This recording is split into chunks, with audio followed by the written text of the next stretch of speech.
This show is brought to you in part by BetterHelp Online Therapy. Visit betterhelp.com/bombcast because honestly, being a human is exhausting.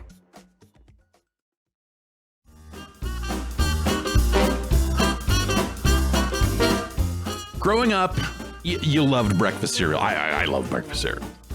You probably love breakfast cereal also. But a lot of people give it up because it's full of sugar and junk and all this other stuff. So you get a little older, you're like, hey, maybe I don't need that stuff. Well, now there's an alternative that is here for you to let you continue enjoying breakfast cereal. It's Magic Spoon. Let's break it down. 0 grams of sugar, 13 or 14 grams of protein, and only 4 net grams of carbs in each serving. Only 140 calories per serving. It's keto-friendly, gluten-free, grain-free, soy-free, and low-carb. And you can build your own box. So you can build your own custom bundle out of cocoa, fruity, frosted, peanut butter, blueberry, cinnamon, cookies and cream, and maple waffle. Hang on, what? That's right. They just brought back cookies and cream and maple waffle permanently. These were limited time, and now they're here to stay for you to enjoy. You can get these flavors right now from Magic Spoon. Cookies and cream. I mean, a maple waffle, that sounds like an alright cereal. You can go to magicspoon.com/bomb to grab a custom bundle of cereal and try it today. Be sure to use that promo code BOMB at checkout to save $5 off your order. Magic Spoon is so confident in their product, it's backed by a 100% happiness guarantee. So if you don't like it, they'll give you your money back. No questions asked. Remember, get your next delicious bowl of guilt-free cereal at magicspoon.com/bomb and use the code BOMB to save $5 off. Thanks, Magic Spoon.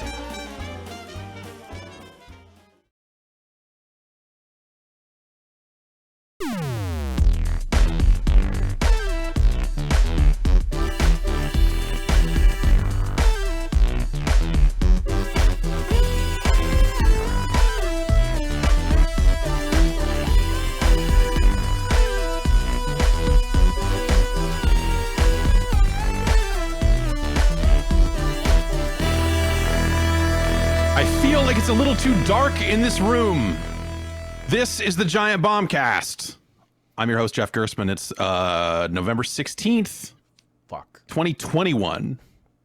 And I have all the lights on in this room, but this doesn't look right to me. This looks dim or something. I don't know. My camera shot. I thought you had a key light. There you go. Yeah, I do, but I have it bouncing off the wall or the ceiling kind of up and down. So like if I turn it off, it's going to be even probably more dim. I could do this for you, Jeff. Like I just, yeah. Make you Whoa, Jeff, come back! Some sort of explosion. Here. Just turn on.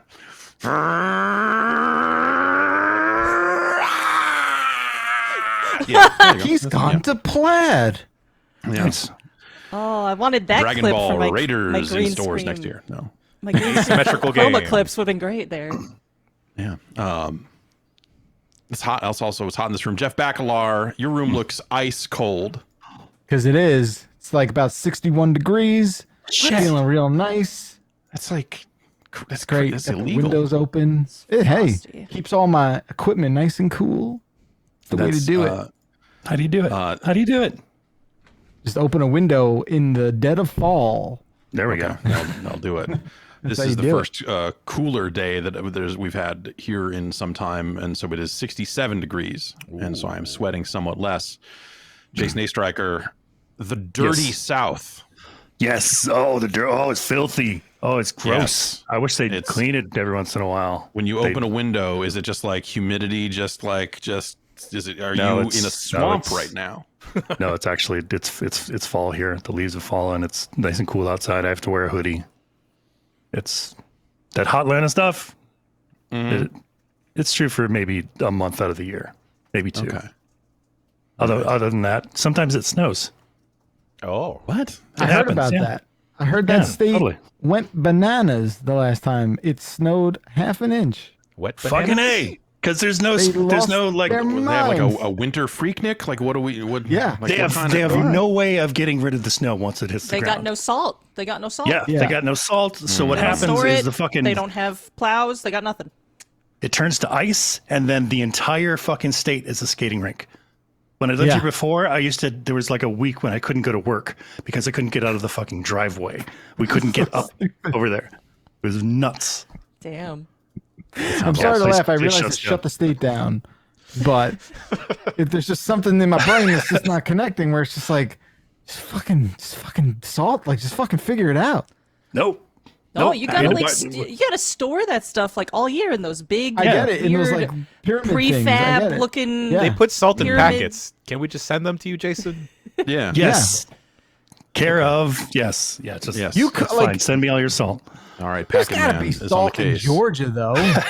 What's that? Like there's The Coca-Cola I'm company sure uses it all. They put it all in the Coke. Yeah. Actually, yeah. There's none left. Yeah. They have to It's ship all- it from Especially out of the state. Coke would melt the ice. Yeah. I'm not kidding. They ship it from out of state if there is a need. Yeah. There's My a gosh. Jan, A wants and desires. Hello. Bay Area. Yeah. No one knows how to drive there. when it Oh rains. man.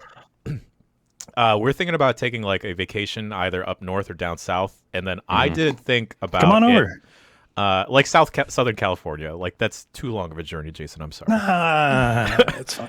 And then Go halfway. Hang out with me.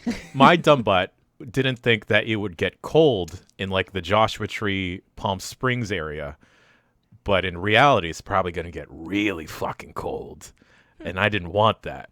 So now I got to think about a place where I could just be really, really, just like I just want to sweat in the winter. That's what I want. Maybe I mean, you probably have to go east for that. That's got to be like you got to go to Florida or something Yeah, you for gotta go that. to Florida. No one has to go to Florida. Nope. Sorry, you've been sentenced to go to Florida no. It's a prison for sentence, man. your crimes. You know what you did. Yeah. And then I You kind live of in the prison state now. right? When you said Judge is a real Florida, stickler. He sends people to Florida. it's kind of perked Australia up. of the United States, Florida. Put that on a They're shirt. gonna throw the book at him to We need that on Florida. a shirt. Oh, That's right. We sentence you to hard time in Tallahassee. Oh, anything but that, Your Honor. Anything but that. May God have mercy on your soul. How could you? Can I go I to was Disney just World? jaywalking. Living Midwest fabulous. Is that a thing? No. I don't know what no you such just thing said. as live in Midwest fabulous. I'm sorry to say, even though I Well, live you in get a like a fancy hot- sounding place. Dish. You get some. I don't. What do you get? You listen to I've like never some had a hot polka, dish, you but- like. What's a hot I dish? did it. I What's don't a hot know. dish? Oh, son of a bitch. I don't know. I don't want to know. Keep it away from me, because I have had the misfortune, the disfortune. I'm going to make up a whole new word to describe this. That's a great one. Good. I met a 7-layer salad once, and it was Oh no! horrifying. No. Jan, no. like Don't- one of the first times I talked to Jan, I was like, Jan, I gotta subject somebody to this fucking salad. This is a nightmare. It was just like, I got excited because I heard there was gonna be a salad at this barbecue. I was just like, oh, I like a good salad. Maybe there won't be total crap food there because it's like the Midwest. They don't know how to cook their freaking meat. Everything is like so well done. It's everything's a hockey puck, and so I was like, hey, at least there's gonna be a salad there. Bad news, it's this thing, which is just like, there is lettuce in it, but I think you need more than just lettuce to constitute a salad, I think, morally, because this is not a salad. There's like mayo in it. There might have been Cool Whip in it. I'm not sure what this already out. white stuff What? was. I don't. Peas. That's a big difference between Cool Whip and mayo. What's funny is I took Anyway. a bite, could not tell. Like there was bacon, there was Oh. deviled eggs, there was Oh, okay. shredded carrots. Yeah, sure. Just so much mayo or Cool Whip, I don't know, but I was just like, fuck it, I gotta try it. This is a food crime. This is a nightmare. And I took a bite. It tasted like nothing. How can something with so much crap in it, bacon, So many layers. eggs, nothing? It tastes like fucking nothing. Water. Jess, So weird. I'm assuming you're okay with me sharing this. But are you okay with me sharing the picture you sent me? Yes. You found the salad. Show this nasty ass thing. Ugh. What the Oh, fuck? fuck. What is that? That looks like something you're that is- scooping into a burrito at One, like minimum, but two. also. What the fuck is that? That looks like Pizza the Hut. 4. Yeah. What is that? Corn in there? What is that? No, cheese. Lots of different cheeses. Sure. Dude, okay. is there kale? Is that like a thing? Just like a little Is it kale like sprout? one thing of parsley up top, a sprig? It looks like parsley, yeah. Sprig? I don't know. Jan, put eyeballs and a mouth on that, and you got Pizza the Hut. I don't have an Make this eyeball a- PNG ready, but Make this a final boss of Bug Snacks too, because it's a Seriously. fucking Oh my disgusting God. thing. That was a. I'm sorry. Where was that? And how did you not burn the place it was in down? Michigan, and it was my in-laws' house. So I'm sorry, Ma, negging your salad. All right. Damn. Fair. That's too much. Come on the Bombcast 4.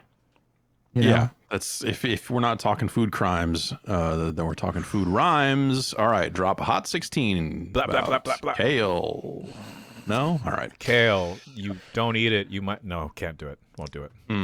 Okay. P.S. I also have the power to make my shit really bright out of nowhere. Ooh. My light keeps dropping off my Wi-Fi network, and it becomes difficult for me to adjust. It's a bad Wait, product. Adam's Off your going, though. Wi-Fi network. Yeah. My light I was a drops little off Wi-Fi, suspicious. and I can't. Yeah. I was suspicious of that choice by the company at the Gato. And Yeah, I feel like the cat did a bad job with. I feel like everything Elgato makes is like 80 to 90% there, but like the part that's not there, you're just like, who fucking did this? Like you're just like incredulous. Like why would you do it this way? Yeah, exactly. I understand why you would want to put That's a jump scare. a light on a Wi-Fi controllable like platform, but also how much could it possibly be to then also add a manual on-off switch to the goddamn thing? I mean, it has one, but like you flip it and then it just lights up and immediately goes dark because you have to turn it on from Wi-Fi. Yeah, there's no manual like just Mine will turn back on afterwards. Oh shit! Because mine fell off the network as well, and I cannot get them back on. But when I turn them on, they flip on, they'd go off for a second, and then 5 seconds later they come back on. So they're just stuck at this default light forever, and I can't, and I'm too bright. And You are very bright, Jason. I know. Oh. But hey, I can set my color temperature. Whoa, I just turned it off. Okay. I can't do that anymore. Turn it off. That just feels better to me. Yeah, now we're chilling. Yeah. Yeah, it's the chill zone. Let's vibe. Let's talk. We got some housekeeping here up at the top of the show. A handful of things here. Giant Bomb Premium memberships are on sale. Woo! That's you want to like keep the lights on. Not this light, because this light I turned off. But if you want to keep the lights on at Giant Bomb, the best way is to go to giantbomb.com/upgrade and check it out. We've got discounts on the premium membership. You get the ad-free experience, all that hot action. What else? Busy week this week. Dave Lang, Iron Galaxy founder, what is it, C3PO himself, is going to be streaming for Extra Life on Friday. He's going to be doing a Hot 24, and as a result, we are not going to preempt him for UPF. Yeah. So Yay. We won't get in the way. Yeah, no one could get in the way of the push-up party, of Push-Up Club. Oh my God, Push-up club. Oh God, push-ups are so fucking hard, yo. I don't know when the last time y'all They done suck. some. Yeah, Sucks. I've done Successfully? they're not I don't great. know. I did 30 my roommate the other day, and that was bad. 30. Oh, man. Wow. I can't do 30. 3. Yeah, I'm kind of with you My on the chest 3 hurts. side. Seen these noodles? Oh. They can't do shit. You got those pool noodles. I can hit you in the pool with this. Yeah. Yeah, I had a roommate who would, when SOCOM was big on the PlayStation 2, every time he died, he would just do push-ups until the round was over. Oh, And it fucking worked out for him really well Wow. because That's not bad. I kind of like like- that. That's a good idea. Yeah. Well, It the problem is was- I don't lose, so yeah. Well, there you go. Those sounds sound like they're coming from some kind of horror video game. Are they coming out of some kind of weird Aficionado. radio, some kind of pyramid-headed man? A new show coming to giantbomb.com soon. Jess, why don't you take it away? Describe this program for me. man, I'm super stoked. By the way, hi, I'm Jess O'Brien. If you didn't know, I'm new here. I'm also a video producer. It fucking rules. Love working with all these people. Thank you for fucking having me. I'm blessed. thank you for saying that. But Thank loving you the for reading work. that script. Loving Yeah. all of it. Yep. Checks in the mail. This Also, time. every time you come on, you have to intro Gun a is behind new you. show. So that is Damn it. now Oh, the precedent you have set. unsustainable. Sorry. That's Sorry.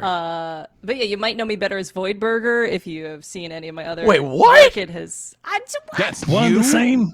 You're the hamburger lady. It's me. Okay. For real? It's a me. Lady from the hamburger train, right? It's a me.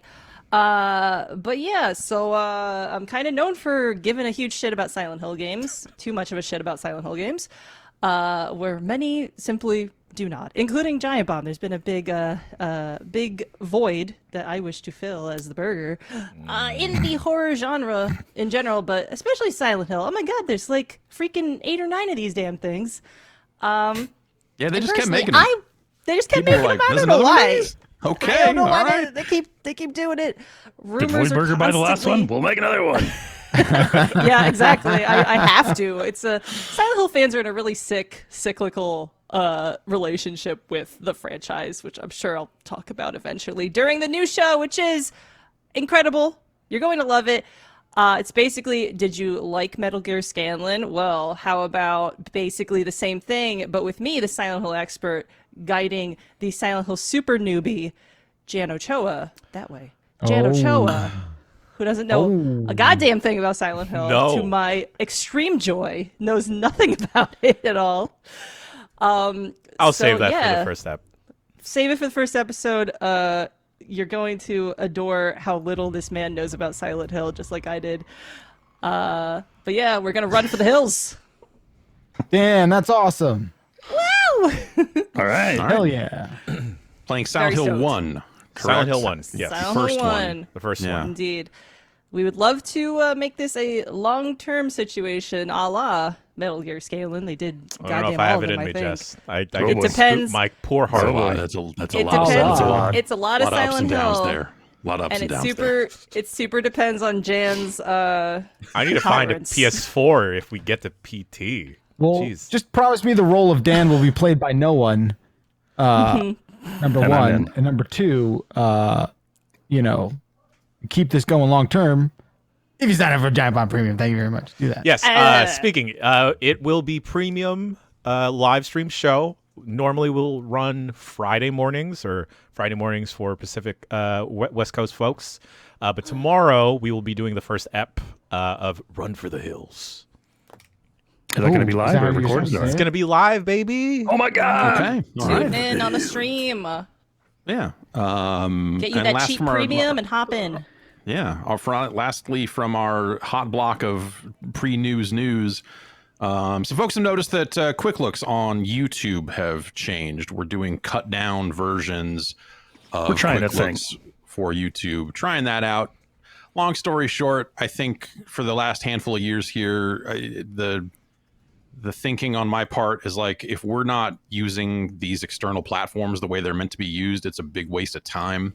And YouTube fucking hates long videos. So the Bombcast is still going to go up there, but I think that's going to be the only like long video that's going to run. We're going to show cut down videos there. Of course, the full versions will still live on the site. That's something we're still kind of fucking around with. So, if And you those have are not feedback behind a on that- paywall, by the way. Like, a lot They of are people not, confuse no. that was No. behind a paywall. It super isn't. Like, just want to lay that out there immediately that they are not behind a paywall.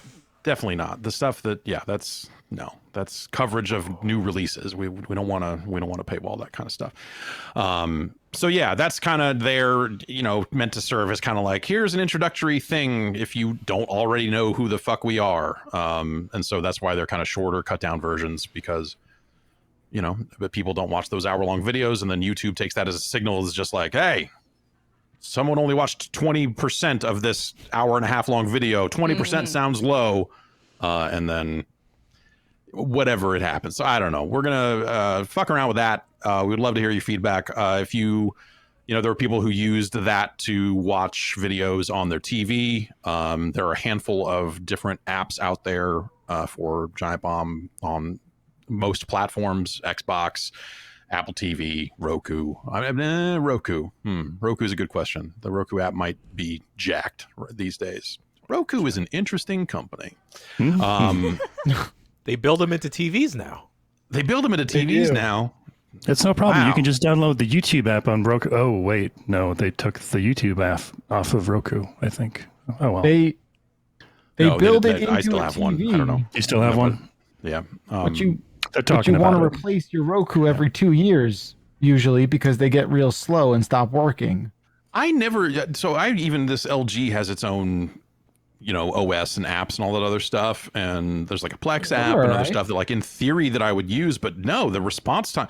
I ended up going out and buying an Apple TV because I want a remote that when I hit the thing, it moves. I don't want to hit it and then have it not move, because then I hit it again. It's like you fucking eat an edible and you're like, this isn't doing shit. And so you eat fucking 5 more and then the cursor goes all the way over there and you're like, I'm dying. Do you have like the old Apple remote that's like gets lost all the time, or do you have the new one with actual buttons? Yeah, no, my daughter grabs it and thinks she's in a phase where she thinks everything's a phone. So not wrong. Like the thing for my HDMI splitter matrix thing, she'll just pick it up perfect baby phone size. Yeah, she tries to order pairs of boots and stuff like that. As you do a lot. The Apple TV remote is I don't know, it's fucking dog shit. Yep. The touch one. Oh, it's the worst. What a horrendous. How can they be proud of that? Well, they replaced it, right? I mean, they replaced it. Yeah, they did. Where's it at? Then go buy a new Apple TV. You can I just get the remote? You can just buy the remote. Yeah. Okay. All right. But when I moved, I did not even hook my Apple TV back up. I was just like, I don't need any of that in here. I'm like surrounded by enough screens that can do damn near Mine's on the anything, ground so. over here. Yeah, Not hooked up. Anyway, that's it for us news. Let's talk about video games. There's this video. It's shooting people week around here in America. When is it November. in America? The holidays. No, a little too much. Good segue, everybody. We did it. Yeah. Anyway, Murdering. Battlefield's out. It came out for people who spent a lot of money on it on Friday, and then the wide release for people who did not spend nearly as much money on it is out today. I have played some chunk of this, and it is a clunky, weird wreck of a video game that I really feel like every Battlefield game, they're getting a little bit further away from what people seem to really love about Battlefield, and that's like a functional video game. But there's just kind of the way they built all of their classes and this like operators with abilities and like their unlocks and all this other stuff just does not feel conducive to like finding your play style and all that sort of stuff. And I've seen a lot of complaints from people about various spawns that are very easily camped. And it's a higher player count, so it's a lot easier just to plop some snipers near a spawn point and just wipe people out. It feels like even more of the Battlefield problem of you spawn, you run for 4 minutes and then get one shot killed or something, and their big thing of weather effects, like, there's tornadoes and stuff like that will occasionally happen in a map, which by occasionally seems to be most of the time. And it was neat the first time I popped out my wingsuit and flew into a tornado and then just whipped around and flew out the other side and stuff. I was like, that's crazy. And then I landed in a window of a building and killed a guy, and then 3 guys shot me. And that was badass. So it's still got those moments, right, where you're just like, some crazy shit happened. And that's the cool thing about Battlefield, but I feel like the rest of it is just kind of a mess. You showed off a little bit of the portal mode on not last UPF. It might have been last UPF. I don't remember time. Yeah. And that seemed insane. And then I didn't realize that the game it's kind of technically out at that point. I thought it was still in a beta. And it's just wild that like that whole list of like custom games was just filled with XP farms. So I guess I saw people, I was in game last night and I saw people in chat saying that all rewards have been removed from portal mode because of people grinding to the level cap too fast or something like that. But there are still some of those servers up where they're called XP farm and all this other stuff, but not nearly as many as there were on day one. That was literally the day the game launched that we were playing it. And so I don't know if that was considered an exploit, or, I mean, it was funky, whatever. And so, but like the tragedy, the kind of the narrative I see kind of popping up more and more, and I can see why this is the case, but I'm just not a huge enough fan of the Battlefield franchise to necessarily go all the way with this, but like it seems like people are like, man, the coolest thing you can do is launch Portal and then just play Bad Company 2 classes on Bad Company 2 maps and not touch any of the new 2042 stuff. It's really awesome that they let you play the good old Battlefield games before they went and screwed it up. And that's that's probably not a good place for your game to be. No. Is there like a campaign at all to speak of? No, it's got 3 modes. It's got the kind of the new guys, the 2042 mode, which has 2 modes in it, Breakthrough and Conquest, and it's pretty standard Battlefield stuff, you know. And then it's got the Portal mode where you can go, it's like custom game type stuff. You can configure what the 2 teams are, so you can make World War II guys fight against 2042 guys, and you know, which is neat in theory, but the mismatches that people were using to create some of those bot farms and some of that other stuff, just it doesn't.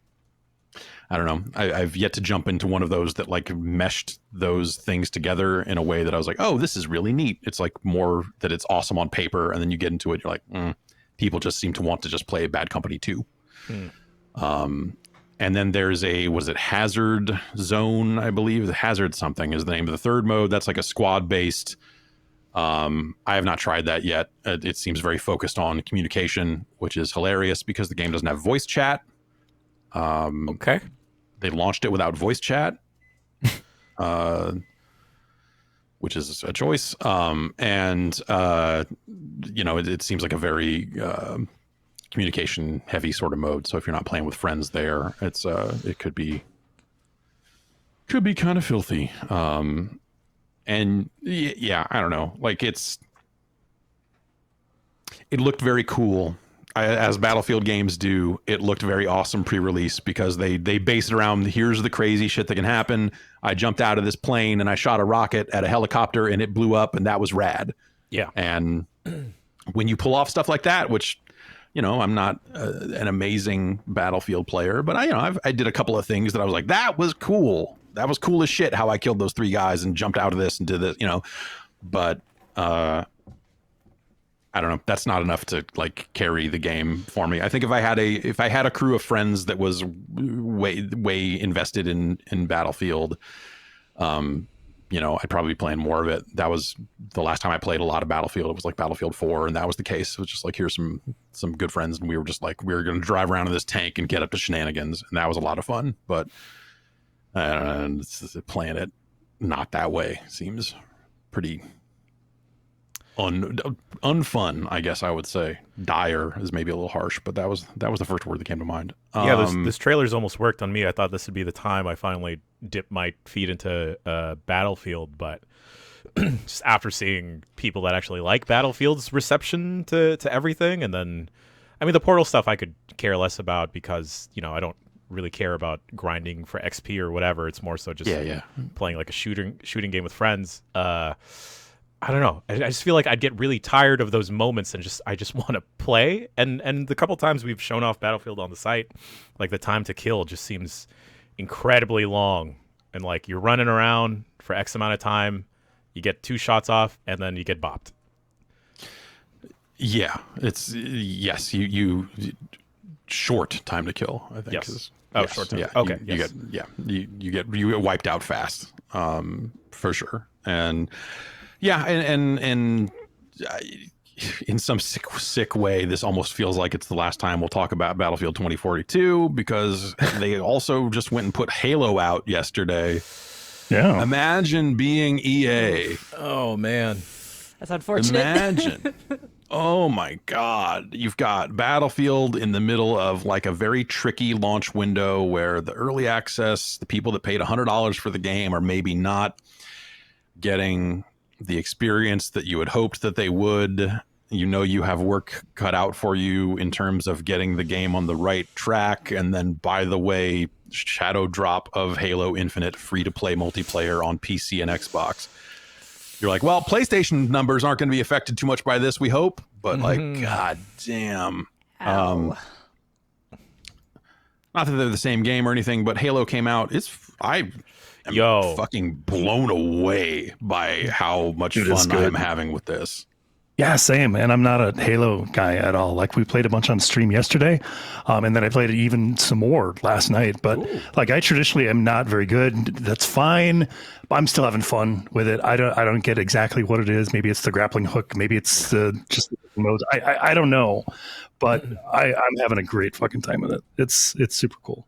Yeah. Is now the time for me to finally get into Halo? Yeah. Because I mean, it's free right now.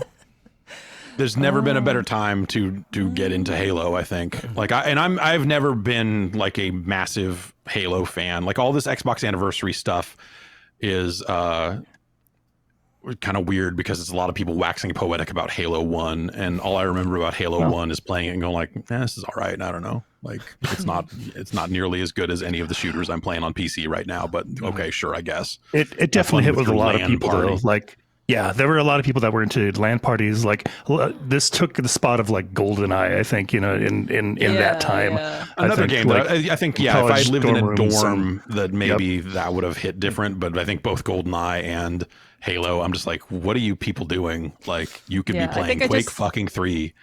I think I just wasn't in the right environment to get into those type of like competitive shooters in general. I'm not very good at, but I think like because like I don't know, growing up, it was just like if I went over to my friend's house to play N64, it was always GoldenEye. I was just like, this shit again. I'm bad at this shit though, and it just kind of like I never got better because they weren't interested in teaching me.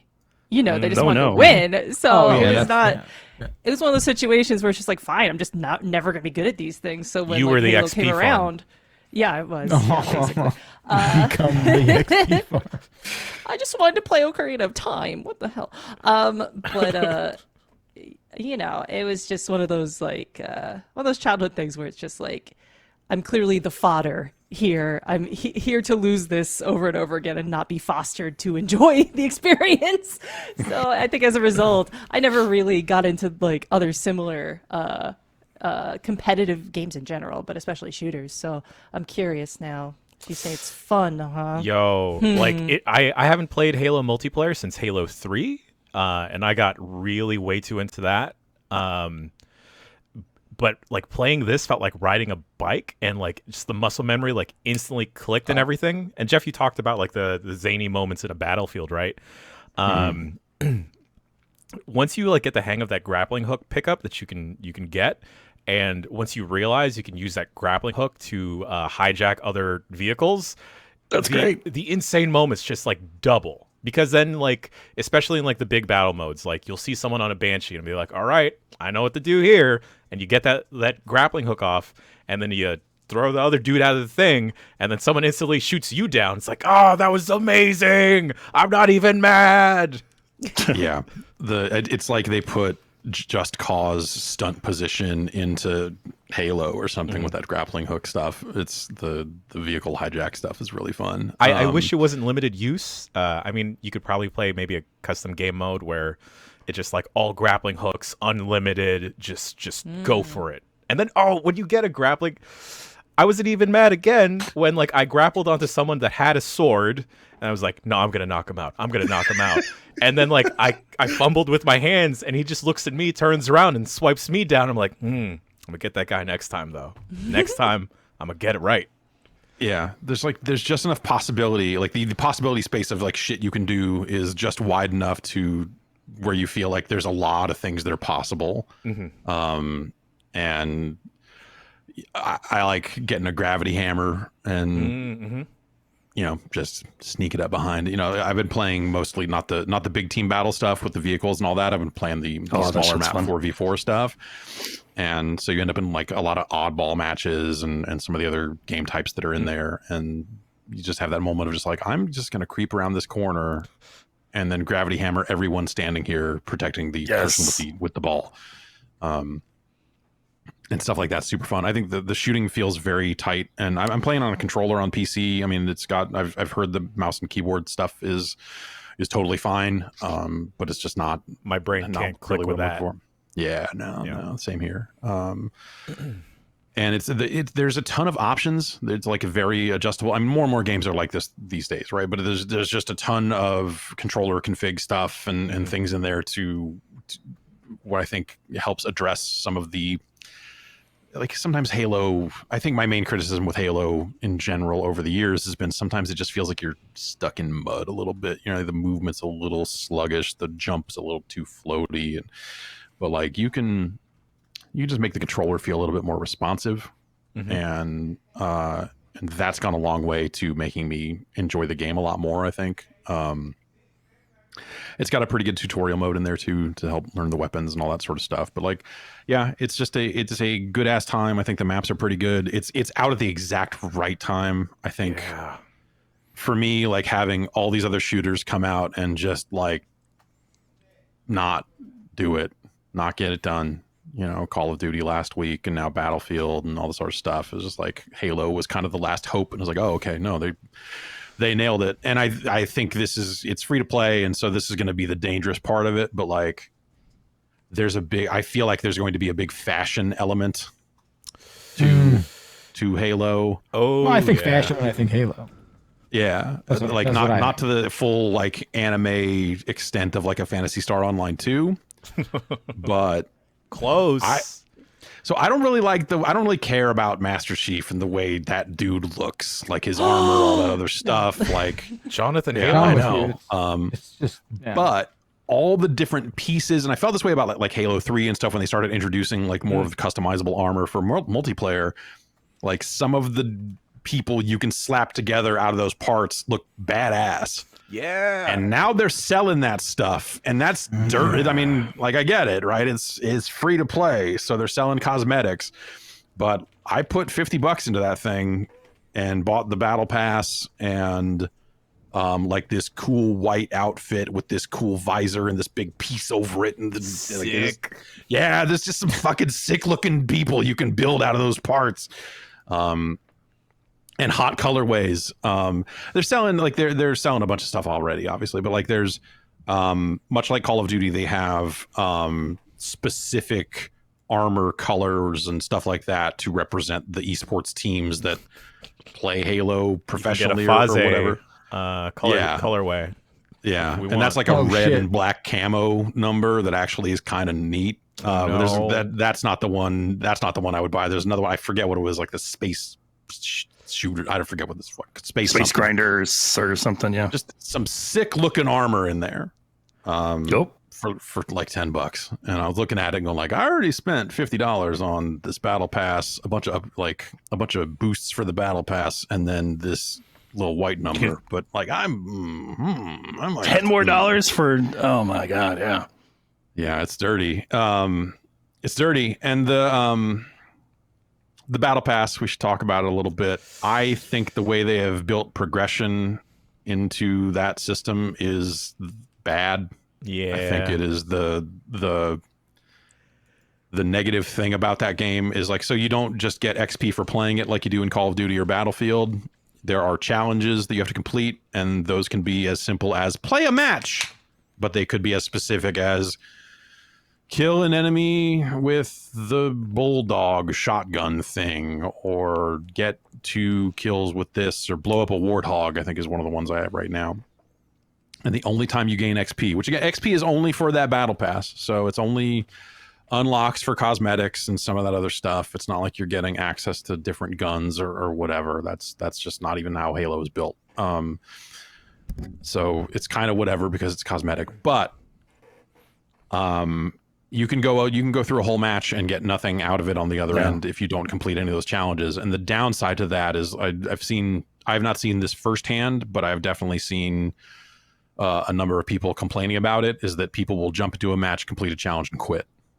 Oh, because they're just trying to grind levels on that pass. So they'll jump in, blow up a warthog. They're like, okay, I did this, quit out, get the challenges to refresh, jump into another match, complete the challenge, jump out. So it's like, not only is it inspiring people to play in ways that are not always built to win the match, which is the last thing you want on your team-based shooter, it is then also inspiring people to just quit as soon as they do the thing that they came to do, and that's even worse. Yeah, I thought a bunch of people were getting kicked from a couple games I was playing last night, because I popped in and then, big team battle, super hectic, people are firing off everywhere, and then I'd have bouts where like not half my team, maybe a good like 2-3 folks just quit out randomly, and I thought they could fix that.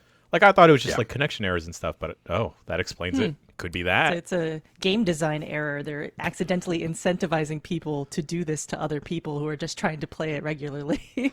Yeah, and so I think they've acknowledged that they want to like look into additional ways to earn XP in the future, but like that system, it's the system was like this in the beta.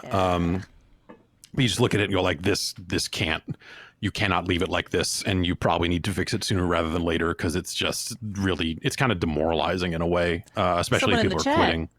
Someone in the chat mentions a good solution: award those Chivos at the end of the match. Yeah. That's a really good solution, actually. Problem solved. Yeah, honestly. force people to stay. Like that's Call of Duty would implement a win bonus in eventually to kind of inspire people to stay through the end of a match. Like you kind of get the bulk of your XP if you are kind of completing it and not leaving. Different games have tackled that different ways. That's one way to do it. But I just at the end of the day, I think part of it is just like I feel like I want to get something for like I completed the match. I was here for this amount of time. I got this number of kills. I got this number of points in game. I defended the objective. Like I played the game right. I should get something. Like if this system that you've built, not that like people need to get something just for playing the game, right? Totally. That's the route to fucking play to earn. But like at the end of the day, I like numbers going up. At the end of the day, people like it when the numbers go up. And there probably just need to be more ways for those numbers to go up, especially when you've got like, I need 1,000 XP to go from level 25 to 26, and you complete a daily and it's 100 XP, and you're like, I don't know that. But at the same time, also, this battle pass is going to last until May. We'll get into that in the news. So you've got plenty of time to grind all that out. Have y'all experienced any like issues playing through? It's been relatively solid for me, which I was kind of surprised Just by. that first time. Yeah, just that initial download, right? That's it. Yeah, it seemed like a little rough out of the gate, but it seemed like they had the server capacity to make it happen. Yeah. Halo Waypoint, the website, has been completely broken for days. I've been unable to get on that, which I'm trying to redeem my double XP I got off a can of Rockstar. And I click the button and it just sits there forever. So clearly there's more work to be done on that front. Jeez. God, 150,000 people playing right now. Yeah, and that's just on Steam, right? I mean, those are the only numbers. Yeah, that's just on Steam, yeah. Right. Yeah, it is doing quite well. It's a very exciting time. Maybe I shouldn't be surprised that people still like Halo, but at the same time, so much has changed since Halo was on top of the world. All right, let's just get all the shooters out of the way here real quick. Bright Memory Infinite came out on PC. Yeah, I'm interested in this. Yeah, it is a Jason game in a way. So this is something that got announced for Xbox forever ago, and was out on PC in various forms, but it is out and full now on Steam. It is a first-person shooter where you also have a sword, and if you tap the sword button, you'll just swing it. You can hold it out to deflect bullets, or you can hold down the sword button to lunge forward and do a launcher. And so it has a launcher, and then you can shoot them or pop up in the air for a mid-air sword combo, which I think it meets the bar of a Jason game at that point. Yep, right there. And it feels like a tech demo. Like if you weren't actually controlling it, you would go like, am I running like 3D Mark or something? Like this just feels like a fake video game in a weird way. Because you're just like running along and there's like crazy weather effects and a big black hole in the sky. And just like, it's very like flashy isn't the word. It feels, it's very effects heavy, but also sometimes looks kind of janky or looks like it has a small team feel to it. Which I think I think it's one dude, isn't it? I think it's one guy. Yeah. There it is. Yeah. Yeah. Oh wow! It looks crazy. Delicious. It has like a needlessly busy feel to it too. I don't know why y'all are seeing that. Totally. Yeah. I don't know why. It kind of works perfectly though. Just do it randomly. We're trying to get Jan used to jump scares in preparation for it's actually a good way to ease them into it. So yeah. But yeah, busy is definitely the word, I think. And then you'll just be running along, and then something happens with time or whatever, and you're fighting all these ancient soldiers with swords and killing them to get currency, and then flashing back forward to your future black hole nightmare world or whatever. It's neat. It's like, it's janky in spots, like, first person melee always can be a little bit weird, and I think this kind of has no exception, but it's cool for what it is.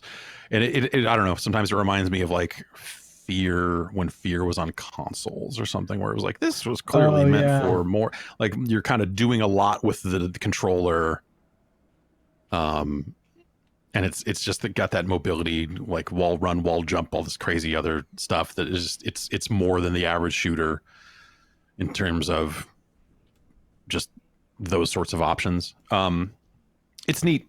I don't know if I'll like keep going with it or not, but playing the first hour and a half of it or something, I was like, oh, this is a lot cooler than I thought it would be. But at the same time, yeah, maybe sometimes it feels a little tech demo-y. Bacalar, you played Weird West? Yeah. Oh, does anyone know what that is? No idea. I feel like I've seen the trailer, and this is the is this Raphael Khan's the Dark Messiah of Might and Magic / Arcane, Yes, Raphael Calantonio. Yeah, Calantonio. Yes. So I believe Wolf Eye Studios is his new crew. Mm-hmm. So it's got that, Arcane pedigree thing going on. And I really didn't know what to make of it. It came in my inbox, and I was sort of intrigued by the description, so I started it. It is basically a top-down kind of RPG / lootery action game that takes place in like a very strange version of the Wild West, where everything is spooky and everyone's kind of an undead demon and weird. The Weird West, magic, one might say. Yeah, it's very in the title. It is extremely weird. It's also really good. I love this thing. I played about 2 hours of it, and it has a lot of interesting / smart mechanics going on, where you do have to juggle a little bit of your time. You play so I think there's like many different chapters of this game, and the version of it, the preview version I have of it, is just the first character, where you're this like ex-bounty hunter that is retired, and you are brought back into the game because someone like kills your family, and you're like, oh well, I guess I got a bounty hunt again. And oh no, that old tale. And yeah, it has a real cool look to it. It is like I said, it relies a lot on time, so you have to kind of manage like how long it takes for you to travel to points A to B. You're given this sort of world map that you slowly explore and open up. There's side missions, but there is a sort of main track for your character to follow. I haven't played a lot of these top-down sort of games. I guess, I didn't really get into Disco Elysium, but I feel like that's probably maybe at least the visual comparison that a lot of people will sort of make in how this is presented. Again, I'm unclear with like all the moment-to-moment beats of that other game, so I can't really make the direct comparison. But yeah, it's more like this is more of like an immersive sim in the same way that like Dishonored and like Prey kind of are, right? Just from a top-down. Yeah, I think it's tougher to make those two sort of comparisons, those two games, and compare them just because of how differently it's presented. Totally. You're shooting, so you have that 360 sort of like radius that you're controlling with the right stick. Would you say Cowboy Diablo? I've never gotten into Diablo either, so you're gonna have to. Is Diablo like actual? It's just action. Is it just action? Sounds like a hot sauce, Jan. Cowboy Diablo. Cowboy shit. So then, like that is what you're doing. Mm-hmm. You have a lot of. It's interesting because you are doing a good amount of stealth too. Oh. So I get that arcane like DNA in there, kind of showing through in that regard. But it's just super fun. A lot of things to explore and loot, and a very impressively detailed sort of skill tree that develops out of the gate, and you are doing fun slow-mo attacks and real stylistic fun shit. I'm into this game. It is deceptively layered and deceptively complex. Even in just my 2+ hours of digging around in there. But like I said, I'm all in, and the preview version I have only has like the first sort of chapter. I am very much looking forward to what else this game has to offer. Cool. When's that out? Do you know? January. I don't know if there is January. Damn. Is there a January is there a specific 22nd date? is when what it looks like on Steam right now. There you go. There you go. Yeah. So again, I've totally out of nowhere, definitely surprised by this one. It was the thing where like I just wanted to touch it, and then I looked at the clock and I was like, oh, all right, we're moving along. So You're really still cool. touching it. You're still touching it. Still touch it. Get my grubby hands all over this mess. Yeah. Jan, you touched some Shin Megami Tensei V. Oh boy. You parlayed with these demons. To steal a line from Michael Heim, Shin Megami Tensei vibes. Yo, the absolute balls on Atlas to put out a JRPG ass JRPG in like the current world we live in, where if you get a hard wipe if your main character dies, it's straight up game over. Go back to your last save point. If you didn't save and you made like an hour, maybe 2 hours of progress and got too full of yourself, and It was gone. you died at a boss. You did some good combos. It's gone. It's all gone. But yeah, this is another entry, mainline entry into the Shin Megami Tensei series, and if you're familiar with the Persona games, this shares like a lot of the same DNA. The Personas in Persona are the demons in Shin Megami Tensei. And it's, if someone had told me that this is kind of like a fucked up Pokemon, I think I might have been in on the series sooner. Sure. And yeah, like Jeff, you mentioned you're parlaying to demons. You're trying to convince them to join your side. So that'll entail having to match a series of answers to the personality of a demon. And there's a lot of trial and error when it comes to that. And for me personally, I can't get into it too much, especially when I'm specifically trying to build a team out, or I just need an extra demon to join my team so I can fuse it into something else. Because not only will you have to answer like the right questions to get them to join your side, sometimes they'll be like, yo, can I get some money? Can you give me some cash? And you'll give them cash.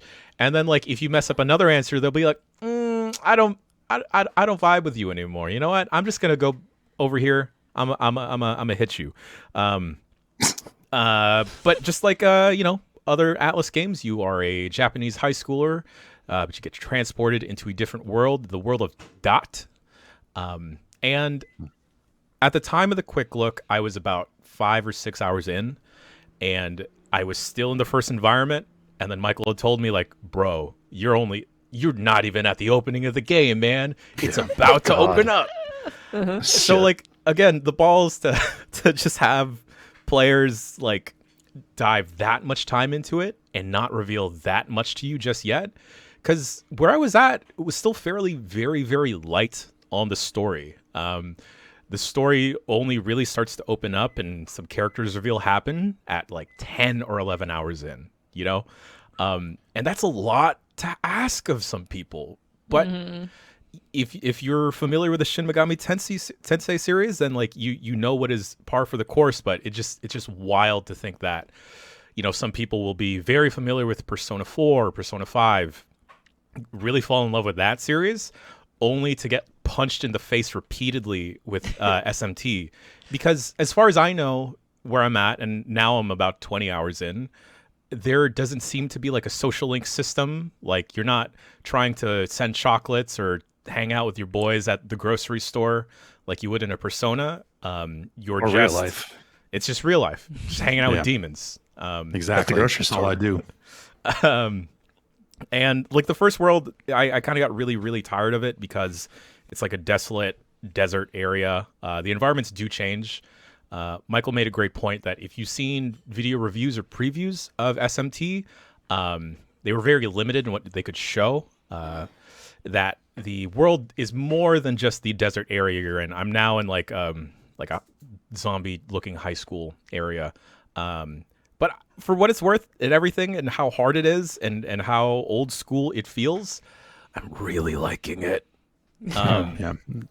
Because like I don't know what it is. Maybe it's because I really like dungeon encounters too, but I like the numbers going up. And then it's been a while since I've had to like do a good old grind in an RPG and then just figure out how to like fuse these people in the right way. Similar to Persona, like you can occasionally get a bad fuse going off and you'll get like an accidental demon coming up. And Gross. In my favor, that's worked out a couple times though, because when I was fusing people, I was around level 15 or whatever, I got an accidental demon popping up and they were level 20 and they kind of like helped carry my butt through the rest of the portion of the world there. One of the neat things this will do is the apotheosis feature where you get a certain number of points, glory points for doing various activities, finding pickups. You can adjust how your main player character is. So you can, you can boost how their elemental affinity. So if you want to like make sure they hit harder using electricity spells, you can juice that up. You can give yourself more slots to unlock additional demons, more abilities for your demons and yourself. But the other thing you can do is you can take the essences of some of the demons you come across and you can fuse that into yourself. So if you are at a boss encounter and you know that they specifically use a lot of wind attacks, you can find a demon that's like strong against wind, where like it doesn't hit them at all. Fuse that into you, boom, you're good to go, baby. Yeah. And that part's cool. Like that part's like really customizable. There's a Magatsui gauge that's building up as you're taking turns, and you can unlock different abilities to use your Magatsui gauge. I'm probably saying that wrong. I apologize. And some abilities will be like every single attack you do is a crit, and if you get a crit or you hit an enemy with something they're weak against, that'll give you another additional bonus turn. And man, like you really, really need to know what your enemies are weak against or like pop crits at like the right time, because even in these basic battles with enemies in the overworld, they could fucking wipe you out of nowhere. I remember I was just like grinding before the second main boss, and I put it into auto mode because I was like, I can handle everything here. And then that's when I got a game over, because for some reason all my attacks decided to miss, and then that enemy for some reason wiped out everyone because they kept critting me and hitting me for weaknesses that they kept getting new turns, that they just one-shotted all of us. Wow. Damn. And I lost Brutal. 2 hours of progress. Oh, geez. Oh shit, dude. See, if I'm playing a turn-based RPG, I want it to be about 2 hours long. So this is not the game for me. yeah, it's really hard to recommend unless you like demons and pain, I guess. I don't know. That's pretty cool. And grinding, and you know, and grinding. Some people like that stuff. Yeah. Yeah. I always liked the like the design of those concept of demons like and you stuff. get into an RPG battle and one of the options on your menu is just like, why don't you just talk to him? Yeah. You're like, what? Okay. You're like, That's why I like sorry to bring up Undertale, but I like Undertale because it takes a lot of the things I kind of don't like about turn-based JRPG sort of stuff and just kind of says like, what if this was just not in it and it was more fun and more like just less tedious and a little more active? Because like there's like 3 things I really don't like about turn-based JRPGs. It's that they're very, very long. There are lots and lots of menus, and there's lots of grinding. And so I'm just like, I need like a gimmick, or I need there to be some sort of timing based activity to do. Like in Paper Mario, you can time your jumps and stuff like that, you know, and it's also like only 8 hours long and not 30, 50, 100 hours long, you know. I'm So- looking at like 70 hours here, it looks like, and that's just like one of the playthroughs. There's multiple endings as well. So, wow. Damn. Yeah. I mean, if you want to get a lot of hours for your buck, like by all means, have fun with these types of things. Yeah, totally. And you And know, yeah, the character designs and the music in Shin Megami Tensei and Persona are fucking incredible. I love all the character designs, all the monster designs, all the songs in this series, and it's like, oh, I wish I liked the game though. That sucks. also for what it's worth, where I'm at, it's not spoilers because it happens within the first hour of the game. You fuse with like a benevolent demon, and that demon has like short hair, and the main player character also has short hair.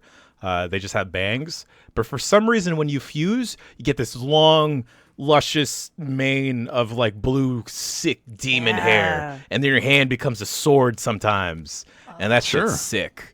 So fucking cool. There's people asking if you can cast Bufu. Of course you can fucking cast Bufu. Duh. Yeah, it's got all. It's like it's they pull all of the, you know, that's where all that stuff came from. Your boy Like Jack all Frost is in it. You can yeah, absorb Jack is in it. Frost. Oh, yeah. Yeah. How's it all running? of It's running okay for you know, being on the Switch. I haven't experienced. I haven't had like a hard crash like I have Right. had in other Switch games that have come out recently. It's okay enough. The draw distance obviously is not going to be the best, but you'll be able to make out the little like single frame animations popping off in the distance. Sure. Okay. That's yeah.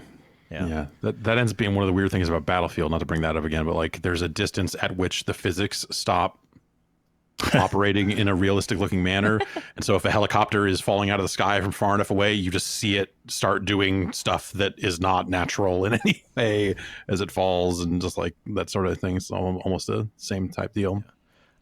There is a casual mode if the game is a little too hard for you on normal. How casual we talking? I don't know. I actually don't know how casual it is. Maybe you can zoom through the encounters a little faster. Maybe the dice rolls favor you more. No random I want to say encounters. back in Persona 4, the easy mode made it so you could restart a boss fight if you lost it. That would be very I don't know if handy. that's what they did here, but that's they've had options like that in some of their previous games, but. Yeah, I don't know if I have time Sounds for harsh, it. I man. love the idea. It's one of those things on paper that like that was one of the things like, you know, when Undertale came out, I was like, oh, they're doing this, and it was just kind of like the rest of Undertale that I was not super into. And yeah, it's still such a cool idea. They've been doing it for decades now. The talk to demons stuff, and it's still neat. But like hearing you describe it and how long it is, I'm like, I don't have it in me right now to do this. Yeah, I do really like the localization and the writing. Like, there's been so many screenshots going around of like how the demons talk to you and how funny they are, and I'm just like, ooh, mwah, chef kiss. I love when localizers are just like, this is how humans talk. This is how people converse. We're not gonna one-to-one translate this, so it's all stilted and funky sounding, and I love it. Last thing about SMT, this is the first time they have a Filipino-based demon, and it's sick as shit. Ooh. They have a Manananggal, which is like a half lady, as in like she only has half an upper body, half a lower body. If I'm recalling correctly, shit's tight. Put her on the team. I'm never gonna delete her or fuse her. half an upper body, half a lower body. It's tight. So no midsection or no legs and arms. No crop tops here. Okay. I still don't understand. It's all good. How do you spell this? It's the inside half. Creatures? Yeah. How do you spell their name? Type of I demon put this it is. into our chats. Bacalar, you played They Always Run on UPF on Friday. It looks rad. Have you stuck with that? Happy to report, continues to be rad. Yeah. Nice. That game is all right. And I made it over the hump where juggling all of those combos and buttons are now super simple because I am a professional gamer and I've broken through the wall, as so many gamers refer to it.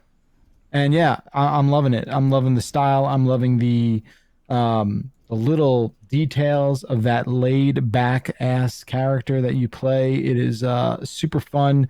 If you are unfamiliar, it is a side-scrolling 2D sort of action platformer with some really fun comboing and parrying and all that good stuff. And yeah, I don't want to call it like the Metroidvania thing, although seems like certain areas are kind of like ability gated, but nevertheless, real cool style.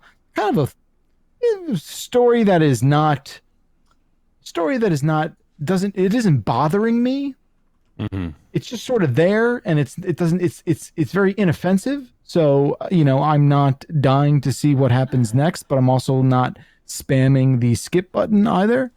And yeah, I'm loving all my time with it. And yeah, I've got 2 new video games that I am playing, and I am very excited. Super Nice. cool. You and bounty hunters, man. Yeah. Yeah, who knew? This Loves Mandalorian bounty pinball hunters. machine is like emanating some kind of ooze that's getting into you. It could be, although we did have to say goodbye to that. I moved a pinball machine out of my house over the weekend. I don't recommend it physically or emotionally. What's the first step? But- You take the legs off? Or like, what do you know? It's a great question. So I have a friend who actually bought the one that was in my home. And I promised like a fool that I would help him move it. Shouldn't have done that. No. They're much easier going in than they are going out. I'll tell you that. So what you do? So what I did was I have those like really a lot of my first floor is hardwood. So I've got those real fun like carpeted little saucer dishes you put under each one of the 4 legs, and you could just toss that thing like a puck on the ice. It just goes all across the kitchen. It's fine. Like Pango or something over here. That's it. And then it's just air hockey. And then you we got it out the door, which is fine. And I have like a path out the way, so no big steps or anything like that. He brought his pickup truck. We got it to the pickup truck. First, of course, we folded down the back glass, and then we ratchet strapped that so you don't break, you don't want that moving around, right? No, yeah. Always take out the balls. I will repeat that again.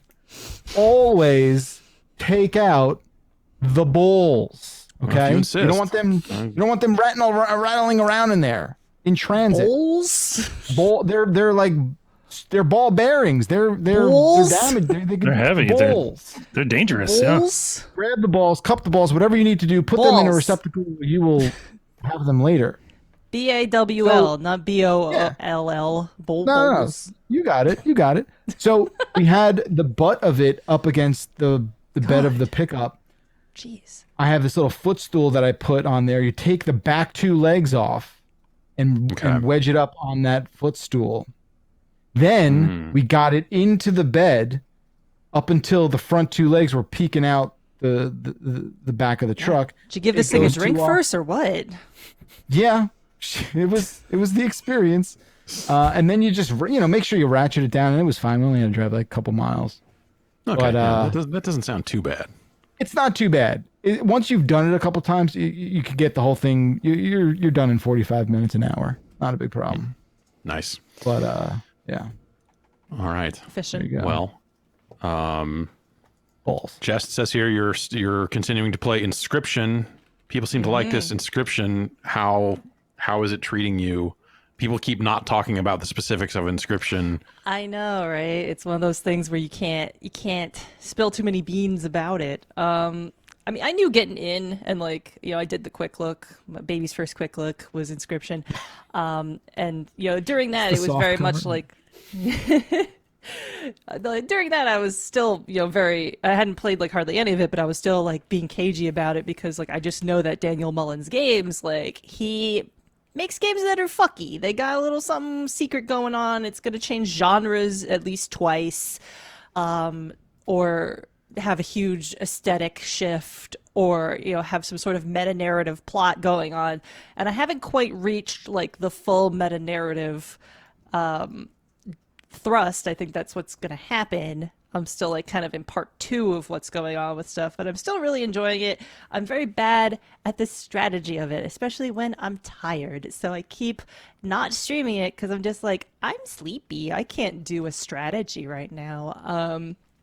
But yeah, I loved Pony Island. The hex was cool as hell. I am assuming this is only going to be even more of a culmination of the stuff he had already learned from those previous 2 games, because they were super cool, but had a couple little things here and there that didn't quite stick the landing, sort of. So it feels like he is, or they, I don't know how many people are on this team, are constantly kind of refining these really cool, ambitious ideas. And it sounds like, from like what I've heard people being cagey about, that it seems to, stick the landing a bit better than like maybe the Hex did. So I'm still really interested, and I'm really annoyed that I haven't like had the time to stream it, because I started streaming it. I can't just play it on my own now. I gotta continue the whole thing. No, This is the streamer's pain, is that you start a cool thing, you don't realize how cool it is, and then you can't play it off stream, and it sucks. Yeah, streamer's pain. Yeah. Streamer's pain. Is it still where you're at? Is it still a card game? It is still a card game, but they have introduced more Pinball. gimmicks and more rules, different rules to it, different Rules. kind of like different gimmicks. It's kind of the same rules, but like different styles of the rules. It's interesting. I'm normally not a card game person either. Like the most of a card game I've ever played was Pokemon the card game. What? And It's pretty good though. hello, Jan. Someone said Pokemon.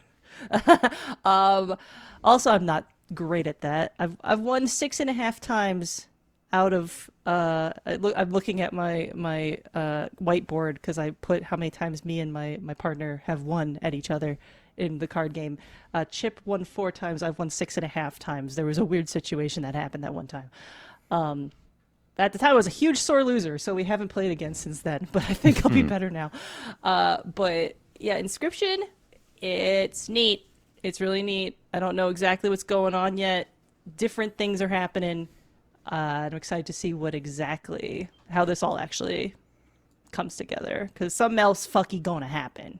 I'm gonna have to just go look up what happens in this thing, because Damn it. I played it up to a point, and like this, and I was like, this stoat seems fun, and then it just was like, here's more of a card game, and I was like, I just am not enjoying any part of this. And, Yeah, if you don't like the puzzle aspect of the card game itself, yeah. There's also a little bit of like obviously there's like RNG stuff happening. Is it RNG when it's just like card pulling? Is that appropriate to call it like that? I guess so. Stoats. And it doesn't. I feel like it could teach you deck building a bit better. I feel like that's my only real critique of it so far. Is I feel like you kind of go into this second part, and like no huge spoilers, you get like access to more genres of cards that you didn't formerly have access to, and you can build a deck now. But it kind of doesn't give you a lot of guidance for like what makes a deck good, how many cards do you really want in a deck, like how many types of this, and like I personally don't know how to do deck building. That's why I don't play Pokemon the card game as much as I would like to, because I find deck building to be tedious and annoying. Stay far I don't away know what from makes it. I don't know what makes it good, unfortunately. And I feel like that's a huge learning process that is probably very difficult to tutorialize in a video game to begin with. So it is a very simple, straightforward for the most part card game, but in Inscryption, I mean.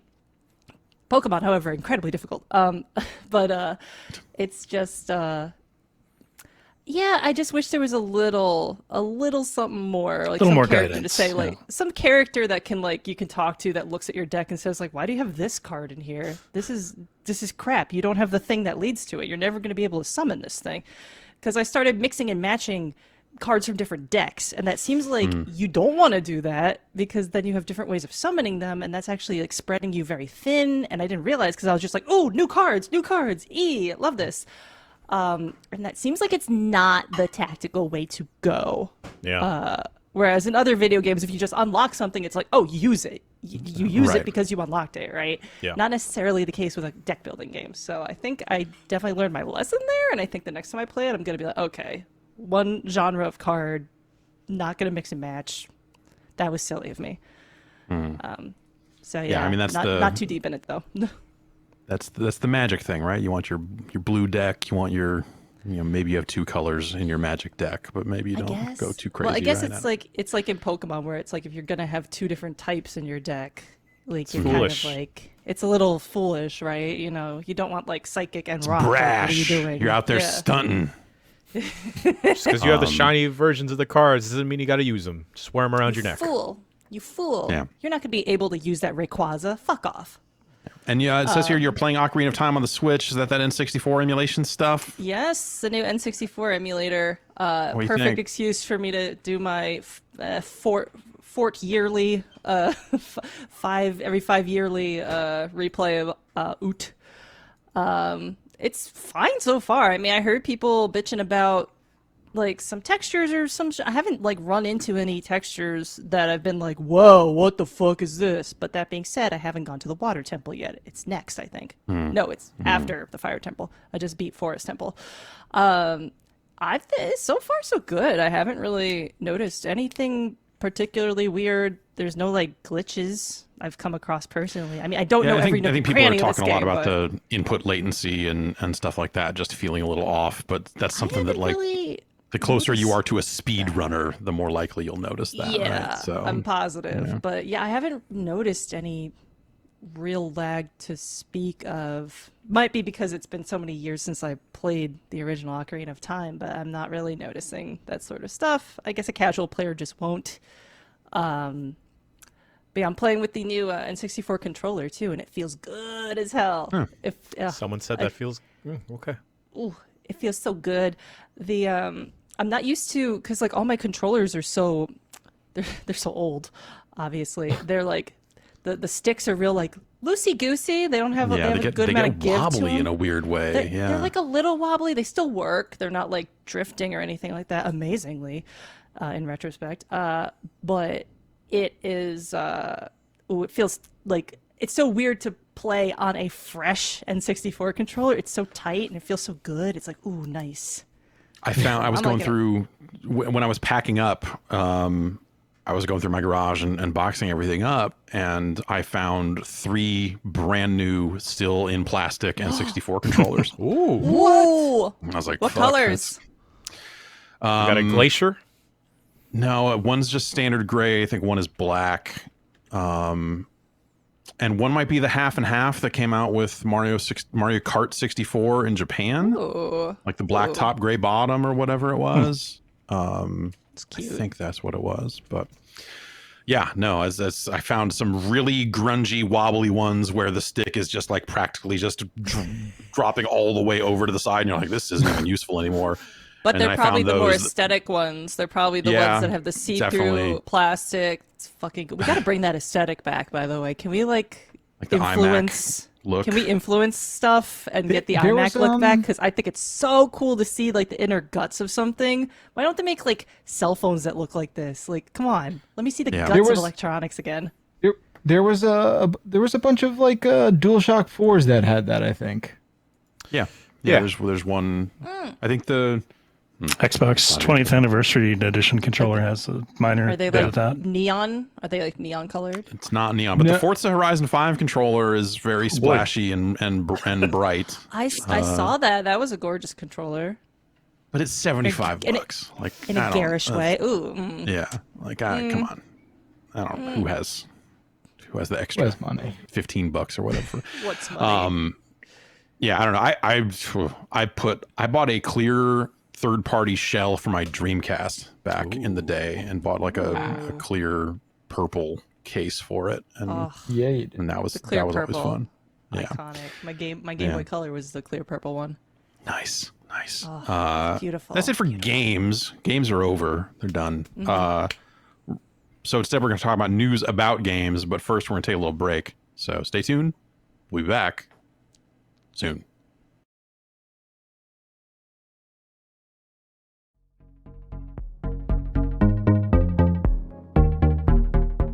It's 2021, it says here.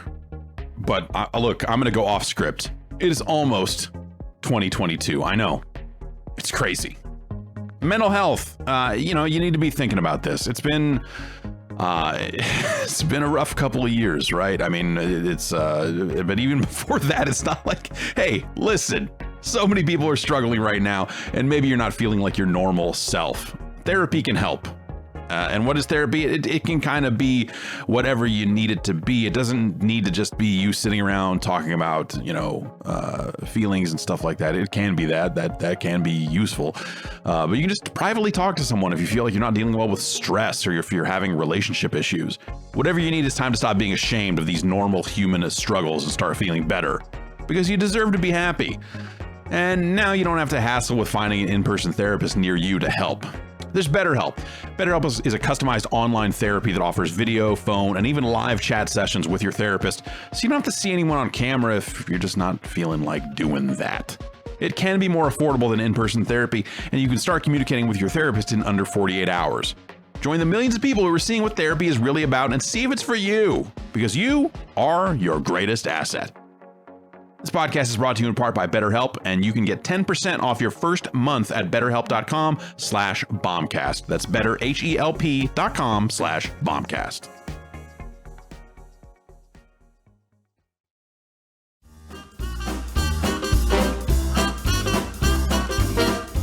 Growing up, you loved breakfast cereal. I love breakfast cereal.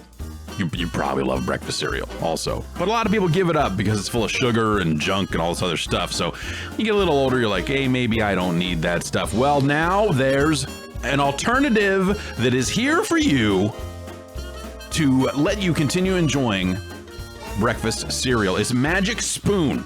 Let's break it down. 0 grams of sugar, 13 or 14 grams of protein, and only 4 net grams of carbs in each serving.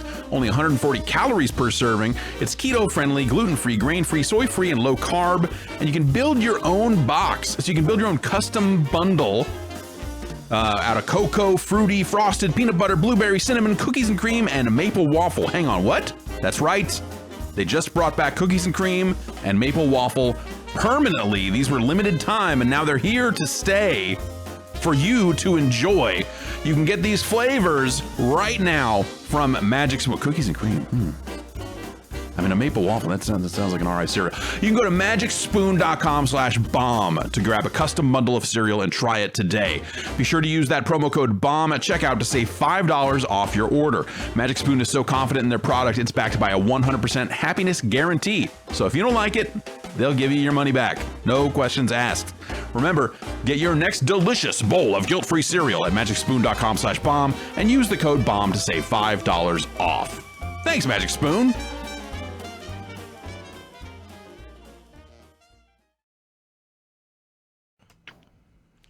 All right, we are back, and now it is time for the news. Breaking news at this hour. There's a lot of rumors. There's a ton of smoke on the street here. Ooh. A lot of claims that Halo is going to come out early. What? No. That they're going to drop this Halo multiplayer thing. I thought they delayed it for forever. Launch. What a smart turnaround on their part, right? Like, delay the game a year, bum a bunch of people out, and then just be like, fuck it, we released it a month early, and people are like, all is forgiven. This is the best thing that's ever happened to me. Yeah. Yeah. You tricked him into thinking it's Christmas. Yeah. Yeah. That's smart. There is this endless forgiveness that is going on that is just like, I don't know. Endless forgiveness. Endless. That was the name of my second album, but seriously. Yeah.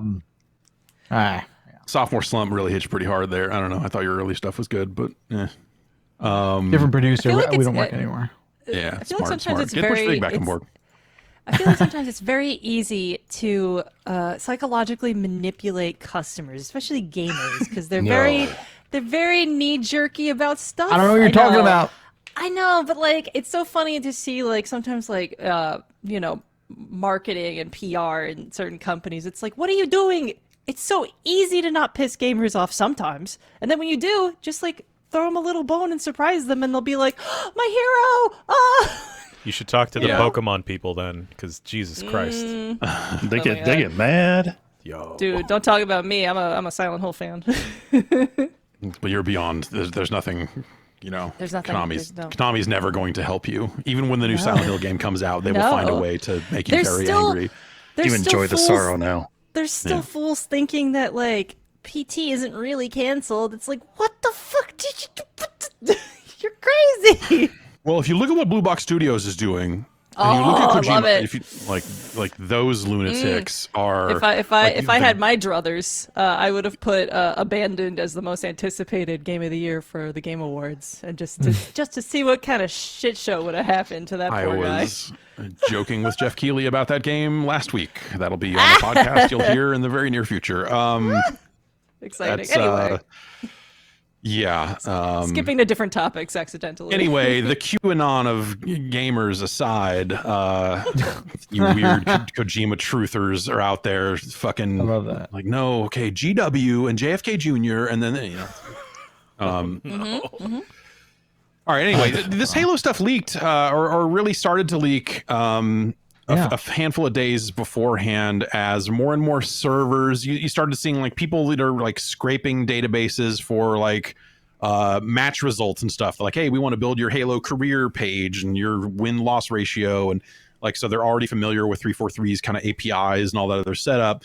They started noticing that like that stuff started pinging, that stuff started lighting up over here. There was a piece of whether it was like DLC or something that showed up in an Xbox database, and it was like, oh, it's got a release date of November 15th. That's weird. The Pringles page, not the first time Pringles has screwed up a game announcement. Last time I was involved, but the Pringles page had a countdown of that pointed to yesterday as being the date of the Halo release. You had one job, sure Pringles. Yeah, one job. One job. And then Halo came out. We talked about it. It's great. I'm again way into it in a way that I didn't even think I would be. But it's just it is great. It's great. I'm having a great time with it. It's I'm free happy play. we have CTF again. I don't know why I like having that was the best round we played yesterday. You're welcome. Oh, really? You had a really good CTF run? Awesome. And it was the 20th anniversary of Halo. So they had their big 20th anniversary stream for both the Xbox and Halo because they both launched on the same day. And they were like, hey, by the way, this thing's ready now. Enjoy. And then the launch went relatively smoothly, not as clunky as it could have been, which I guess faint praise for an industry that can't fucking launch an online game to save its life. But hey, they did it. You can play it. We'll see what happens like Friday night, right? That's always the... Like maybe your launch day is like, and then the weekend comes, and then the servers just get swamped. Yeah, I wonder.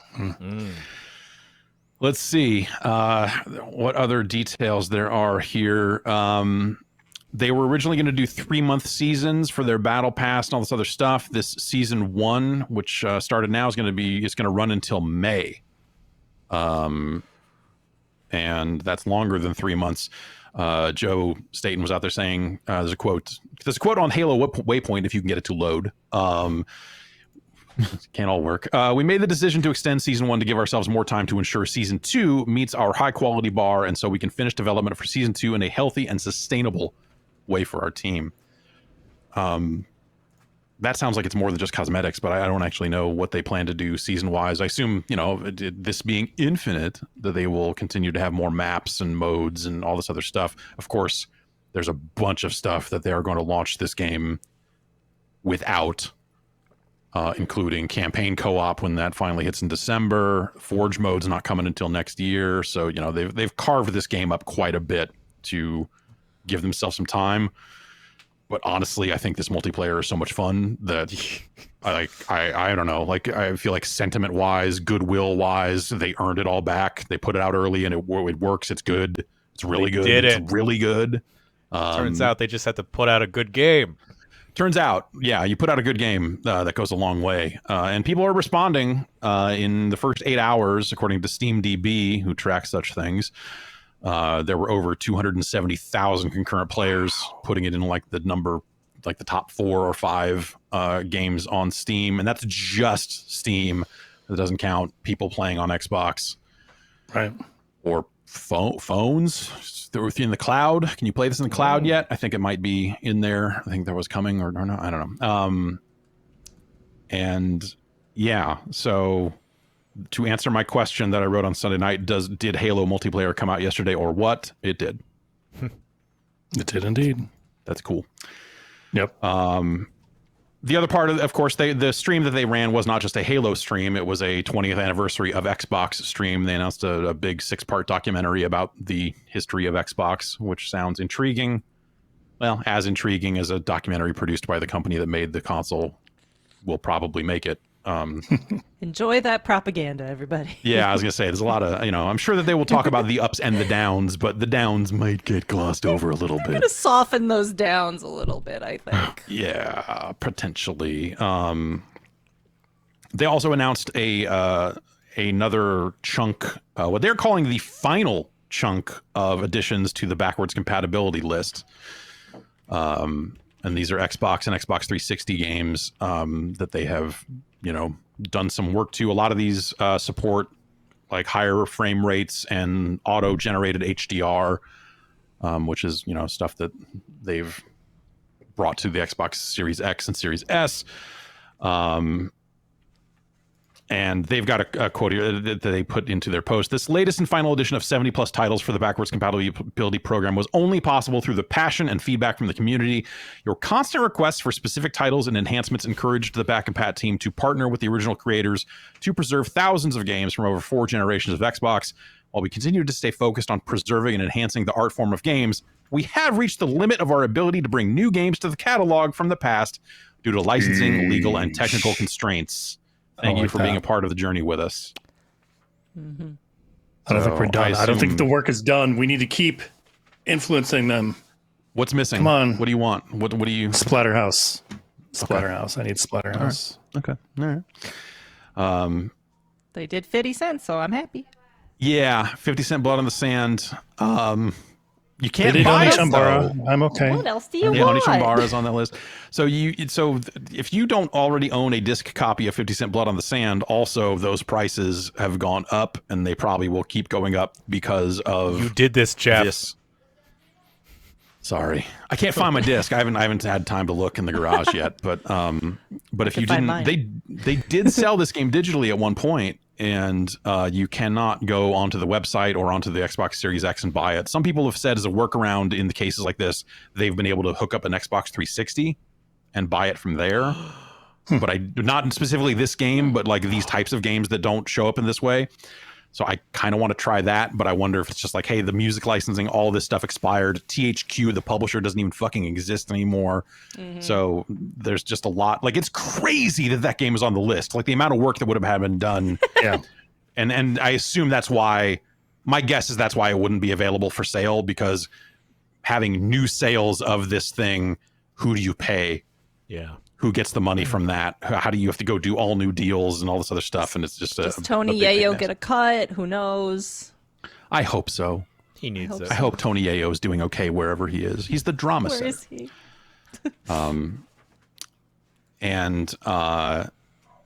That's very exciting. Skate 2 is on the list. There's a fun turnaround on this. They announced yesterday that Skate 2 is coming to backwards compatibility, which means all 3 of the Skate games are now on the list. And then today EA said, like, by the way, we're shutting those servers down in like 2 weeks. Oh. Oops. Oh. That's something that I feel like could be reversed. This was when they added Burnout Paradise to, or maybe it was Burnout Revenge. One of the Burnout games they added to backwards compatibility was coming up against its server shutdown, like not quite this fast of a turnaround. But there was enough outcry from people going like, what the fuck? I just bought this game, that they were like, okay, we'll leave it on. I think it was Paradise. Yeah. So I would keep hammering them to leave it on. Bunch of Warner stuff, the Fear franchise, Mortal Kombat versus DC Universe, and Mortal Kombat 9, or just Mortal Kombat, if you will. Right. Are on that list. All 3 Max Payne games. Binary Domain. Yes. Ridge Racer 6. Yes. Manhunt. And the original American Nier with Daddy Nier. That's right. Papa Nier is available. All of those Dead or Alive games. I thought he was married or something. Oh no, he's I have a chance. He's available. Yeah, he's available. Or at least he says yes. He says he has a pass. I don't know. It's probably fine. DOA 3, DOA 4, and DOA Ultimate are also available. DOA 3 is probably one of the games I most associate with the Xbox launch. just because of the awkward visit that Microsoft had with us around that game before it came out and stuff like that. I think I've told that story before. They didn't bring cosplayers, did they? No. Oh, okay. Instead, instead they talked about how much they care about Japan. I got I got an apartment over there, and like all this other stuff, and I'm really playing this game every day, and I'm winning some matches over there, and all this other stuff. And then like I grabbed the controller and beat him, even though it was like the first time I played the game. That is awkward. It was like, gotcha. I don't know, like that. Those were the early days. I think that's the. It doesn't get talked about much now because who the fuck remembers, and it doesn't even really matter that much. But to me, they had a confidence that didn't match the output that they had on display before that thing came out. And they had a real credibility problem, I think, early on, where like the last E3 before that Xbox came out, they weren't showing that much stuff. And some of the stuff they were showing just looked unoptimized, right? I mean, builds of games run like shit, it happens. But at the time, for how much they were talking about the power of the console and all this other stuff, like it was not a great showing at that E3 prior to launch.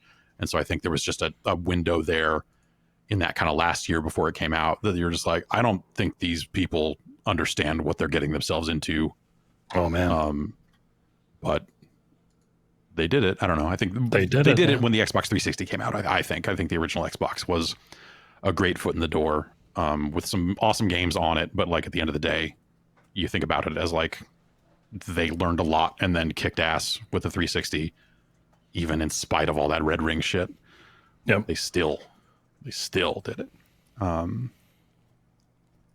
have any fun Xbox memories they want to share before we move on? I'm modding the shit out of like I don't know, like 6 or 8 different Xboxes. Yeah, I think they're all modded. They all have the spider chip in them. I did a great little emulation machine. I did a lot of soft mods. Sure. A lot of Agent Under Fire, a lot of Mech Assault 2.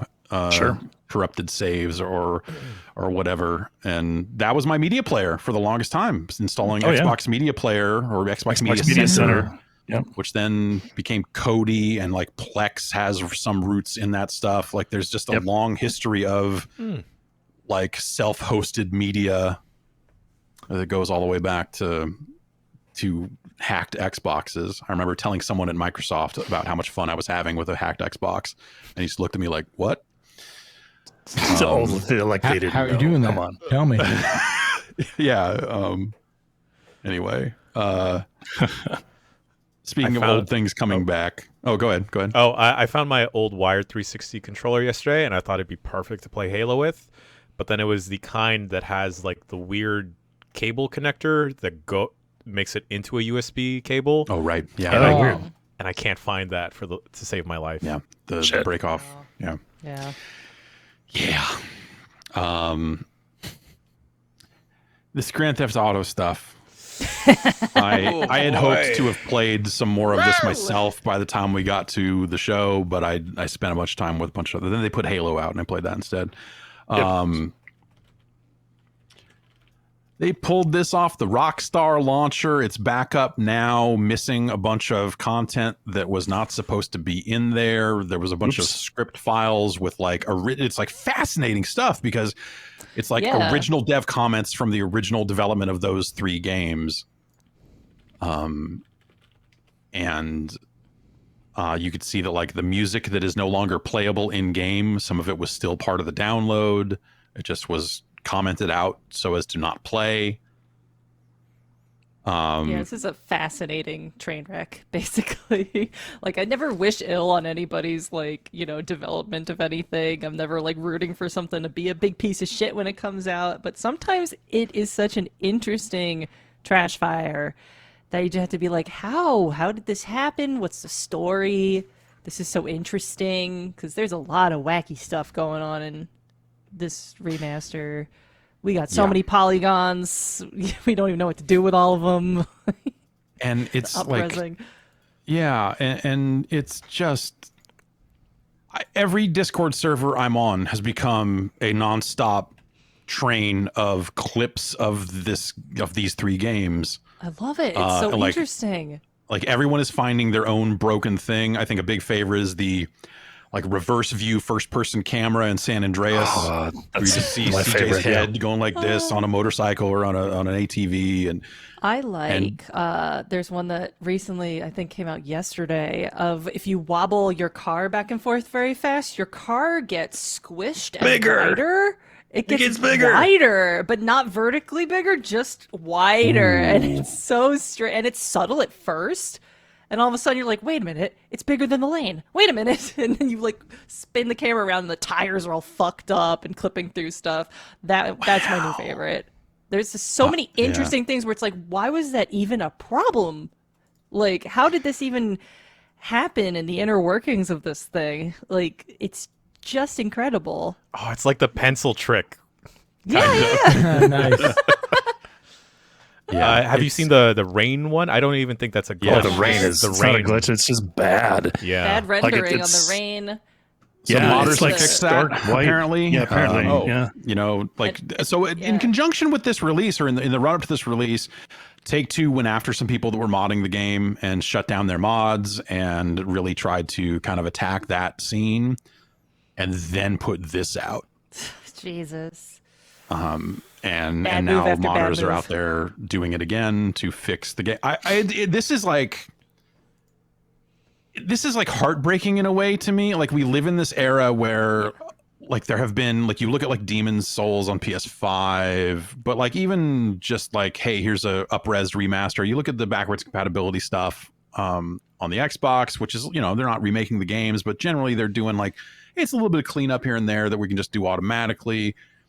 And then you look at this, where they seemingly took games that got ported to phones and then ported it back to Unreal Engine and put them out again. And it feels like at this point, like saving a JPEG over and over again until it gets crunchy. Yeah. Yep. Like this is the GTA. They're data moshing GTA games. It's, I'm assuming they didn't have access to like the source code, but they only had the mobile port or something. Well, that's the thing. Is like that's the files that were in there that got pulled out. Like that is a lot of the decompiled like original scripting like stuff, and like but it's they probably had not something. Like it's probably not the final gold version of it. It was probably like 2-3 months before it came out in what was this 2003 or 4 or something, depending on which game we're talking about here. Right, exactly. But yeah, like all I'm saying is I'm getting extreme visceral flashbacks to the Konami situation in 2012 when they did the HD collection for Silent Hill 2 and 3, because it was eerily similar. There was a mobile game developer that they ended up what's the word? Buying out, acquiring, mushing into, and became like Konami OCDS or whatever the hell it was called. Right. But it was like a whole thing. They took this underperforming mobile people who could not possibly make an HD remaster or a remaster at all because they had no like wherewithal or ability to do that and had never done it before. But it was just like they were the lowest price, the lowest bidder for the project. So Konami, the cheapest people in gaming, I think, just, oh man, I'm never going to get any codes from them now. Shit, I work in game dev now. Don't worry, they're not going to ship any games. It's fine. I'm not going to get access to any of those sweet ass pachinko machines. You're not going to be able to go to like their health club. Damn it. They're going to ban me for life from their health clubs. Someone missing a pinky is going to come see you, but it'll be okay. But yeah, basically, and they just didn't have access to the original code. They were using this developer that did not make sense to use because they're extremely cheap to do. And they came up with the HD collection, which was just a huge trash fire. And it's like, this seems to be a similar thing that's happening again, almost a decade later with GTA. And it's just like, wow, they're really, I thought Rockstar was a little bit better than this when it came to like just making games, releasing games. To me, that's where that's what I've spent most of my time thinking is like, I took a lot of appointments with Rockstar through all of those GTA games. We covered those games like literally like here's the the trees of San Andreas, just like the dumbest preview features, the multi-part exclusives on like the fast food of San Andreas, like all this other stuff. And Great. I flew out to New York to watch like a tone piece on, I think it was San Andreas, it might have been Vice City. But they would produce these tone pieces that were just like, we're taking all the movies that we're cribbing from and making a really slick trailer that cuts them all together. And then we're going to sit you down and have you watch that before we show you the game, so you're in the right headspace. And like, okay, no, I get it. I've seen all these John Singleton movies. I understand what you're going for.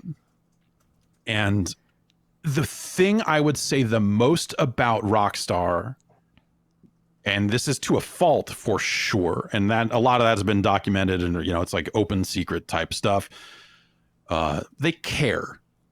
Yeah, they care about. They sweat the details in a way that is maybe not sane, or at least at that point. They're now like I don't know. A lot of people moved on, but like they thought what they were doing was important. They thought that what they were doing. There's a good GamesIndustry.biz interview with Jamie King, who's one of the co-founders, who's not there anymore, that talks a lot about some of this stuff. But there is an aspect of Rockstar where they really gave a shit about what they were making, to a point where like they would almost like chest out, get in your face defending it if you didn't like it. Like that type of thing. It was like, what we're doing is moving the medium forward. Like that was like, that's Rockstar to me, at least in through that era. And they kept it that way for a good long time. I think to their detriment, to a point where like they just were not fun to work with most of the time. Yeah, to the point where they got a bad reputation. They've had a bad reputation through that stuff for a very long time. And they were always so temperamental to work with. If you wrote one wrong thing, they would just give you this cold shoulder, like not talk to you at all for months, years, whatever it was, and playing GameSpot and IGN off each other, and just like all this other shit. But like the thing I would say, like all that aside, is that they went over those fucking games with like fine-tooth combs, going like, this, every aspect of this has to be exactly what we think our vision of this is, and no one's going home until it's right. And to have these come out 20 years later is just embarrassing. It's sad, and so I look at it now and go like, it's these three games, and then you've got GTA 5, which to me has become the antithesis of what Rockstar stood for. Yeah. Because now it's this big online moneymaker, and they're just like, we got to pump more stuff into this because it's where the money is. And I'm wondering if like their vision, like their whole chutzpah for making games that you were talking about, has been like compromised by the fact that GTA 5 is this incredible money-making machine, to the point where it's just like we don't care about making games that much anymore, in a similar way to how Konami, like, well, they've sucked for years and years and years, but they had like a very obvious heel turn in like 2012-ish, where it's just like, we just want to stop making games. We're going to blast these out. We're going to pay zero money to make them and hope we make returns on it. And didn't work, I don't think, but because they had bigger things. They had like what was that mobile game, Dragons and something in Dragons, Puzzle and Dragons, is that them? Puzzle Dragons, yeah. It's like that makes money, and we don't care about real video, like actual video games on consoles anymore, because mobile is so big. And it's just like, I wonder if like Rockstar might be having a similar heel turn around this time, being like, what's lucrative? This other thing that costs like very little money to do, like. Yeah, I don't know how much it costs to run the GTA Online stuff. They seem to be putting, because they put new radio stations, like they do a lot of work there for sure. But like the funny thing with Konami, more than Konami, is like, that's for sure. Yeah, Konami went all in on, and SNK kind of did a similar thing where they're like, pachinko, that's where it's at. Yeah, and then new regulations hit, and COVID happened, and suddenly pachinko ain't the thing anymore, and you're like, oh fuck, video games are back, baby. And that's always funny. But like, yeah, the Rockstar stuff, and a lot of those people have moved on. Like, Leslie Benzies, Dan Houser's gone, Geronimo Burrow's long gone. Jamie King obviously is gone. Like, Sam Houser's still there, and I'm that's the names that I think of most when it comes. Laszlo, the guy that did all the radio stuff for them, has moved on. And so I don't know if that's like, is that a chicken and egg situation? Or they're just like, okay, Strauss is coming in and saying, we've got to pump more money out of GTA, and I see the writing on the wall and I'm fucking out. Or were they the ones defending the franchise from this sort of stuff, and them leaving is now just like, well, turn the money crank. I mean, whatever. They made those bad mobile versions. Like those were bad then. They've done bad re-releases of GTA in the past. It's not new, but to call these definitive, especially in an era when so many more re-releases are happening and people are trying to at least pretend to honor the legacy of older games and older franchises. For these 3 games specifically, that were such huge, monumental, industry-changing games. It just sucks. It just sucks. I'm really sad about it. See. It really like it just hurts to see, because it's like, do I care more about GTA than the people that made it? Like, it almost feels like a betrayal. Like, how can you do this to this thing? I'm not even like the world's biggest GTA fan, but it's like those games were pretty cool and important. Like, I recognize their legacy, and it's like, how can you do this? Like, cheap out on it when you're a company that makes bajillions of dollars. How can you cheap out on this thing? You make bajillions of dollars. Konami always seems like they are barely skating by somehow. I have no idea how much money Konami makes, but like, we all know that Rockstar makes money hand over fist. So it's like, it's not like they have a reason to be cheapskates about, making this remaster. Yeah. Well, Take-Two's a publicly traded company, and they still have to kind of do that sort of stuff. I almost wonder if this would have worked out better if they had just rebuilt these 3 games in GTA Online. Just, like at least put it on a platform that is still thriving to some extent and still doing really well for them. I don't know. It really makes me sad. Like, I've had a really complicated feelings about Rockstar for the past 20 years because of what Rockstar is and how they've been. But this just, it sucks to see. It's really sad. It really, I don't know what else to say. I bought it on PlayStation. I am going to give it a look for myself. I was once like you in February-ish of 2012, man, when they released 3 or 4 Silent Hill games that all sucked dick. Silent Hill games have sucked since the beginning. You just need to feel I know, it. Once you realize that, this will all click into focus. That Konami has never been great. Konami has had amazing games, but like past by a certain accident. Point, they were putting out Broken Helix on the PlayStation 1, and you're like, what am I even doing here? All right. Oh boy. It's crazy. I'm glad I got that out of my system, because that was like something I was like, I'm going to write a column about GTA, and now I don't have to. We talked about Battlefield not having voice chat at launch. That's crazy. But we covered that. They're going to add it. I don't know if that matters that much, but it being a cross-platform game and having that one mode that's very communication heavy, and it being 2021, it seems very strange to launch a game without that. I don't make games. They're very hard to make. I understand that. Turns out. So if you're cutting something, you're cutting that, and your high player count, I'm sure, makes that tricky. But it's just a weird thing to omit from a game in this day and age. But they are working on adding it. GamesIndustry.biz reporting that Call of Duty sales are down in the UK.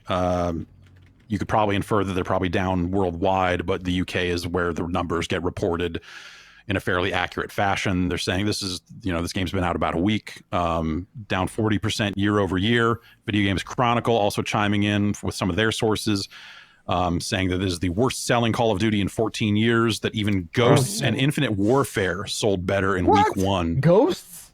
Really? Well, remember, Ghosts was the first one on a new set of consoles. It was a console launch. So, it sucked, but but you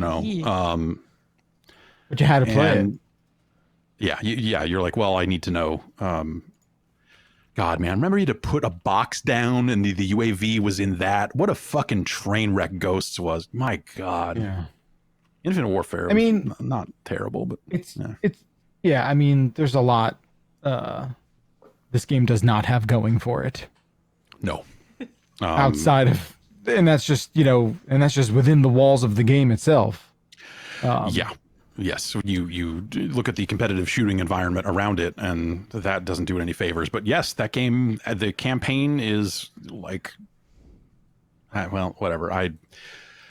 I bailed on the campaign. This is the first time I have not finished a Call of Duty campaign in 14 years. Let's call it 14 years. Let's call it since 2007, whenever Modern Warfare 1 came out. Was that that was 07.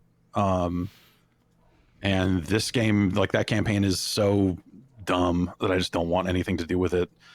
Real quick, still related about sales numbers. Apparently, SMT V has done 60% more than the launch of like other JRPGs at least in the UK. Like it's done incredibly well over there. Well, I guess we can also infer worldwide since UK reports that. You can try to, yeah. And I wonder, like, I think part of that is like it's on the Switch, and 100%. The Switch is very hot right now. And long demon hair also hot. Long demon hair goes a long way. It has the what's the name of the dick monster? This demon that just looks like a Mara, right? Mara, yeah. That's all. That's Mara's why in is there, that the then. only thing I know about Shin Megami Tensei is what the dick monster's name is. We all knew what it was. We all knew. It's the internet. This is the internet. This is the internet. This is how I don't know the this is what it's done to our protagonists' brains. names. You make the you choose it. name. You choose it. That's why. It's Charlie. See, I didn't know that, but I knew the dick monster's name. But yeah, it's hard to imagine like word of mouth picking this, because I feel like the critical reception, I've not gone and like done the math, but this seems like the worst critical reception I can remember out of a mainline Call of Duty game in a long time. Word of mouth seems pretty tepid. It doesn't seem like it's going to like pick up steam, but at the same time, the Warzone update's going to hit in early December. So if they got one more push, it's around that. But I guess that's my question. Backlar, what do you think? Because they've got Warzone, it's free. And they also have Call of Duty Mobile, which I think the numbers on that have been a little bit down the past couple of quarters. But if I was reading that right, but they now have a free mobile Call of Duty too. Like, do you think that eats into any of this stuff? It kind of has to maybe eat into it a little bit, right? I mean, maybe, but I mean, if it cuts into it now, I feel like we would have heard about it more before. Yeah. Right? Yeah, I think you're right. Because it's not like Warzone is like brand new, and Call of Duty Mobile has been around for a while as well. So they probably can't hide behind that. That game's just not. It's just not the fun. It's just not the same thing. I think we've talked about it a bunch, but that Modern Warfare reboot was lightning in a bottle, and the games that have followed it are just sort of shells of what that felt like, and it was weird. That game came out, and then a pandemic started, and I don't know. It's just it's different now, and also if pound for pound, it's just not as fun too. I mean, there's that. That's what I talked about when I was saying within the walls of the game. But and then you look at like Battlefield for whatever you can say about the quality of Battlefield. Like it drew a lot of attention this year, and came out in a very similar window. And then, no one could have quite predicted it. But this Halo drop, I think, is really going to hurt both those games quite a bit. We'll see. But that's what's interesting. I mean, this might just be me, but I kind of don't have that, revolving door of it's either the space jumpy fighter shooter or like the war shooter. Like that's not where my mind goes. I kind of compartmentalized them in different categories. Like playing Halo yesterday, if I just like for me, I'm just way better at a Call of Duty game, but they're different. For me, it's not this or that. So I'm sure there is some measurable encroachment that you can sort of extract from what that game does, and the kind of ripple effect it has on those other military games, but yeah, either way, for the people who are just like, I've got the budget for one, and maybe I wasn't really looking into Halo, maybe now I am, right? Yeah, for sure. But that's a good point. I mean, yes, Halo is very much its own thing in terms of the pace of that combat and how you kill a player, just straight up knocking down shields and then knocking down health becomes a very like, I'm going to run up on you and shoot and then finish you with melee, or I'm going to try and do this with grenades, or like this. It's a very different flow than either of those other two games ever have. Yeah. And the one thing I suspected too, when Vanguard was announced, and definitely have like found it to be kind of on the money, is, and you know, they're talking about it in the chat too. It's like, no, fucking World War II does not interest me anymore. Right? Like that maybe, and that's probably why the future stuff is that much more intriguing, because shit hasn't happened and it's just not, you know, like, I don't know. There's some shit going on in this multiplayer game where like people just screaming in agony a lot. And I'm just like, I don't fucking need that. Like, I don't need that shit. You know, like, I think seeing those end of the match videos, highlights of like highlighting players of like, this person did this, did that. Don't even get me started with that. Some of these metrics are fucking dumb as hell too. Very discordant. Like the emotion of that game is very strange to me. Well, it's the campaign is even going for that like Hollywood. Yeah, like it's definitely going for that Hollywood thing, but I also find like the Hollywood style like war movies to also be like just kind of emotionally strange to me. I don't personally have an interest in them. I think it's you have to love war, Jess. At best it's schmaltzy and propaganda-ish stuff. So I just it's always been a weird vibe for me to watch like war movies. I don't like any of them. I don't think none of them come to mind. No, I don't like anything war either. I agree. What is it good for? What is it good exactly, for? Jan. Thank you for saying that. Wow. Winning a couple Academy Awards occasionally, I guess. Yeah. It's, you know, it's just that's the thing. Like I don't know. There's something about the future stuff where I have a longer threshold for, I have a longer, you know, leash for tolerance in that kind of stuff too, where your suspension of disbelief is different and your suspension of entertainment is different, because it's way more removed from real life, you know. I mean, we don't have a ton of, you know, Iraq and Afghanistan themed ones because it hits a little too fucking close to home. It was kind of recent. All those people are alive. Yeah, right? Like, you know, but like the World War I and II ones, it's like, oh, those people are dead. Who cares? It's like, that's kind of fucked up. Like, is that the workflow? Yeah, I mean, is that the flow chart for like these people possibly still alive? Yes, that's what it feels like. It feels like, you know, once all of the Iraq and Afghanistan veterans are real old or dead, then we're gonna see those video games come up, because then it'll be like less people to be mad about it if it's not tasteful and it's too they've kind fun. of shoehorned their way into like adjacent fictional wars. Totally, like in Modern Warfare. I mean, yeah. that reboot from a couple of years ago had a couple of things that very closely mirrored. There was one particular instance that was like, it mirrored an American war crime, but they blamed it on a different nation in the game. Yeah, and you what know, the fuck are you doing? Making war games it's very fraught, especially with, you know, modern, you know, 21st century and late 20th century wars are very fraught. They should just keep war games to wrestling. We don't have a ton of Vietnam games either, for a great reason. That was the first really big contentious war, right? Like, sure, that not everybody was behind on. What was that? What? Vietnam was like one of the first really big wars where people were like, I don't know if we're the good guys in this one. Is this okay? And I think as a result, we have way less Vietnam games, I think, than World War I and II games. You know, because there's baggage that comes with us, you know, clearly not being the good guys in a situation. And, you know, we haven't been the good guys since World War II, you know, the good guys. That was fraught too, of course, obviously. But, you know, politics, baby. Keep them out of video games.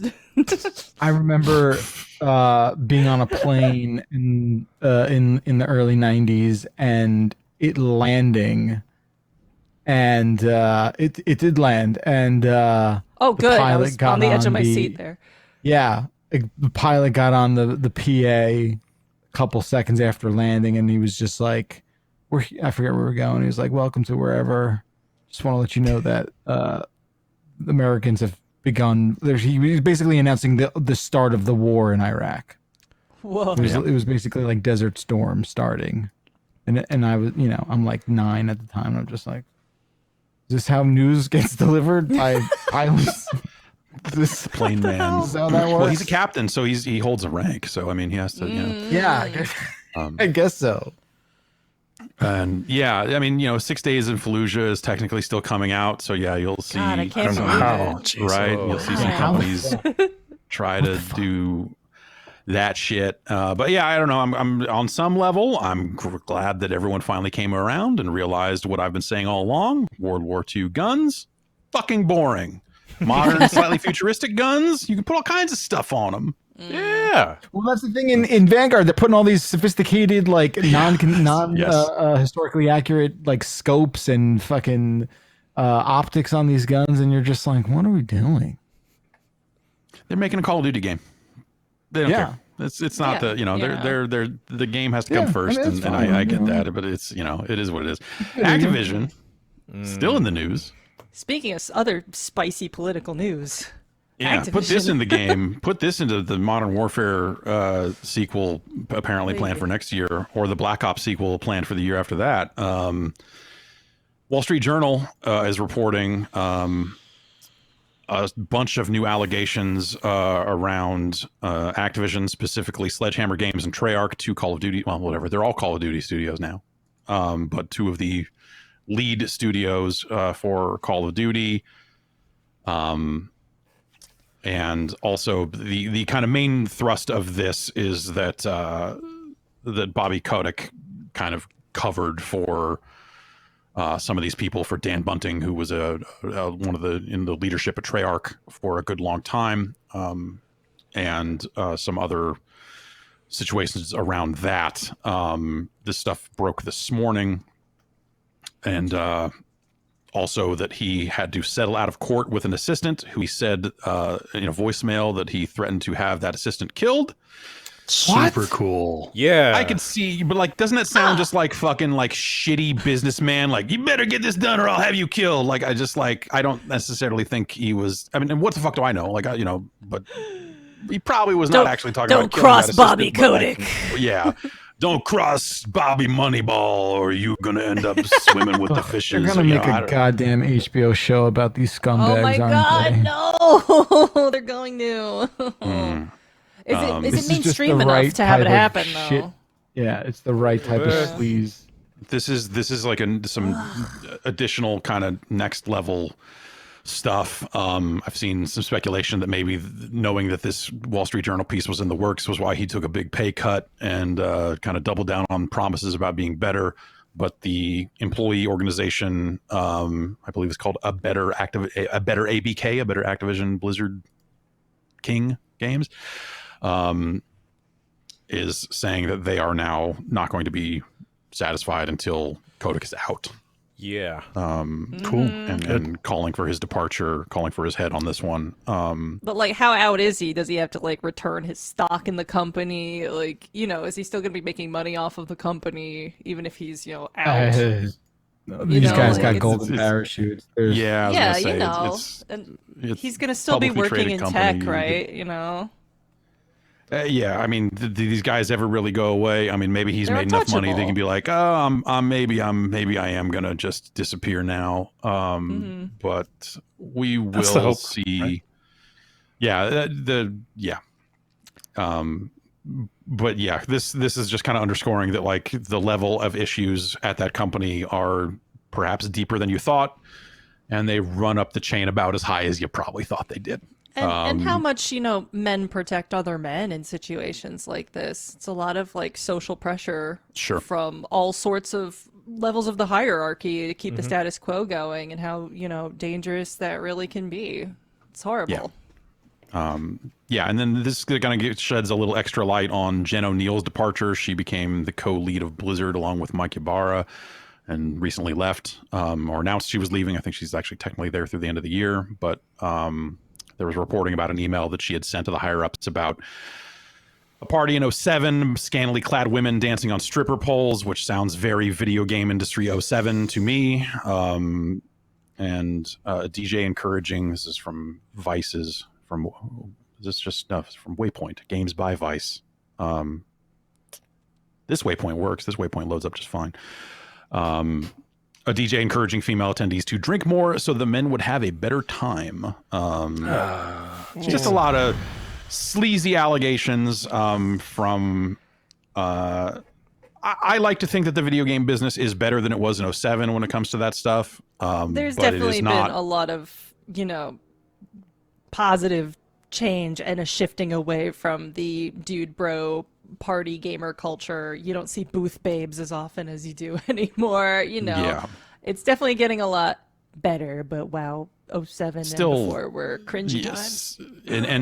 But some of this stuff is from significantly newer situations than that. This is ongoing stuff that people have been covering for people bro and all habits sort of stuff. And die hard.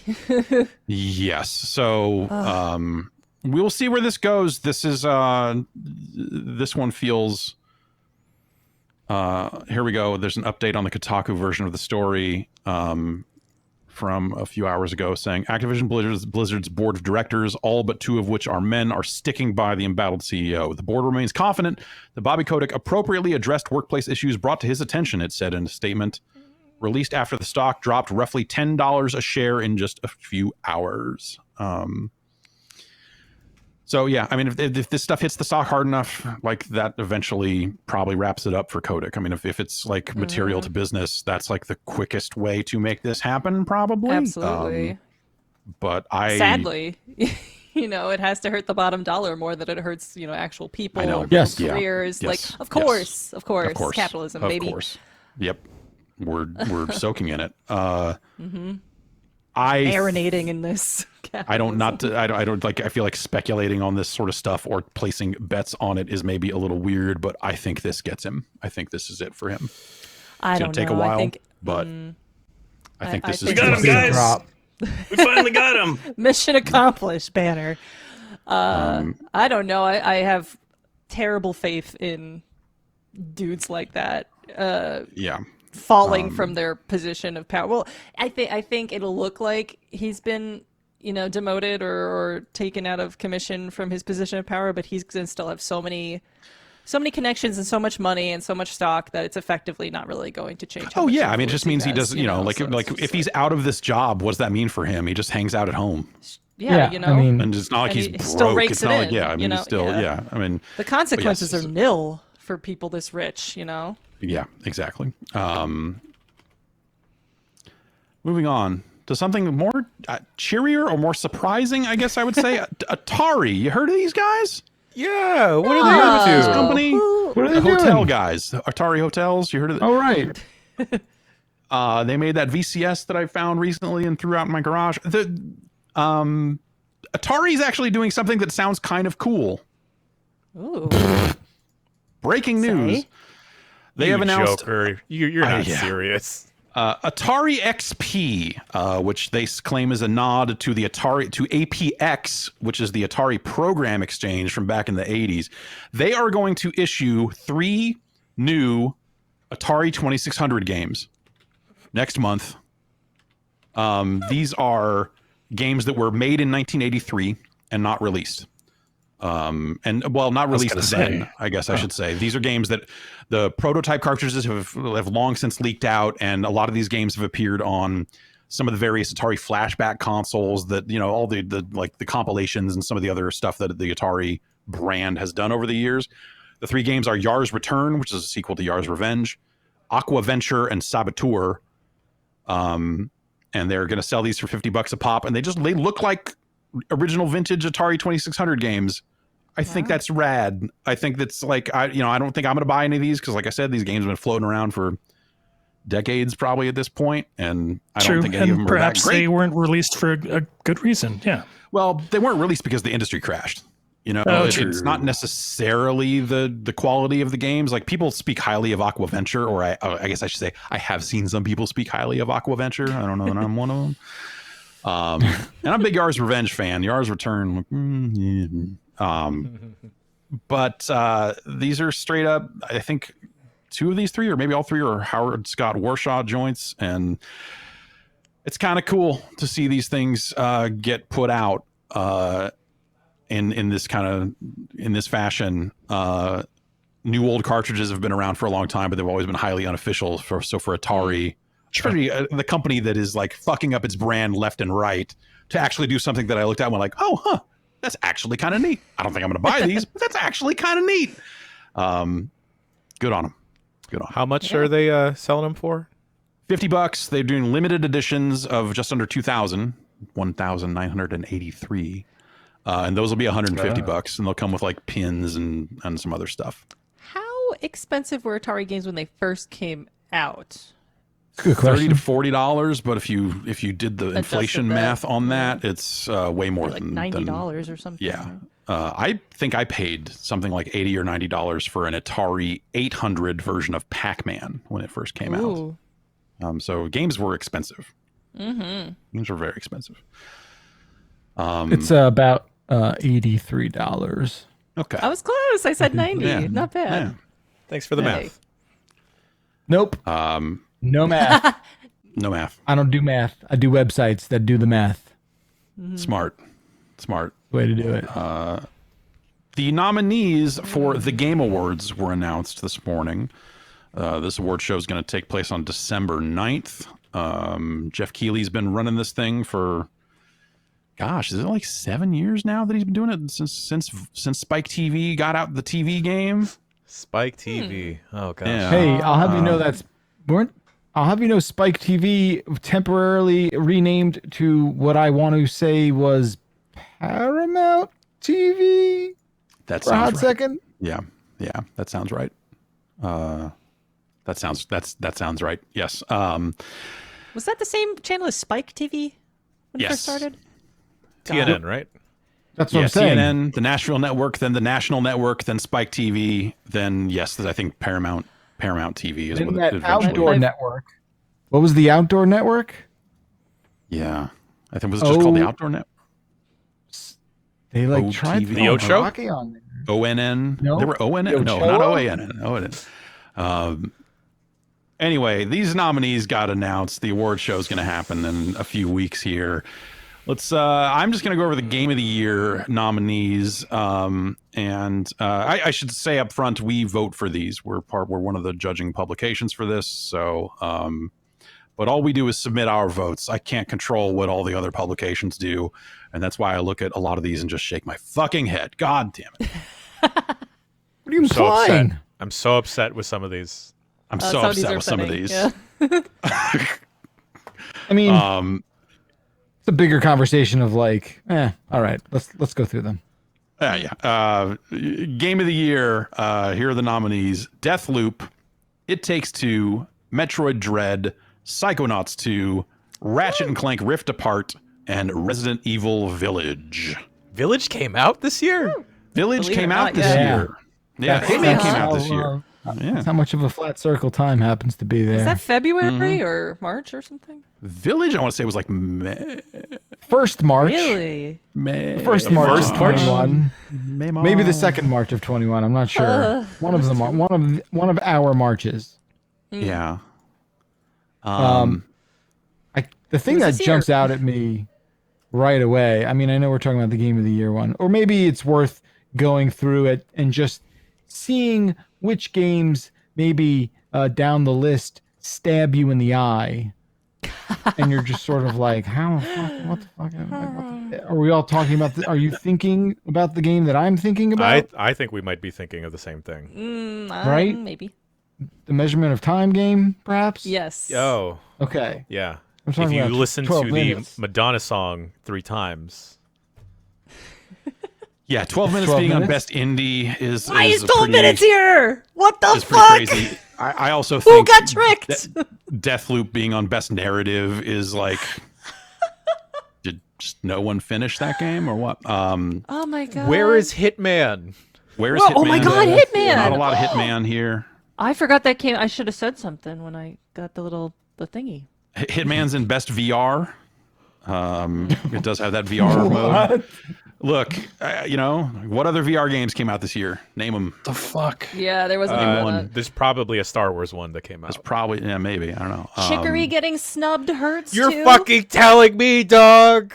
Best indie game? You have that category and you don't throw in Chicory?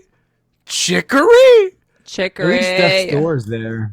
I mean, sure. Yes. 12 minutes and not 12 chicory is minutes? insane. I mean, really, like if you play 12 minutes and you think It's the politics. It's got to be politics, right?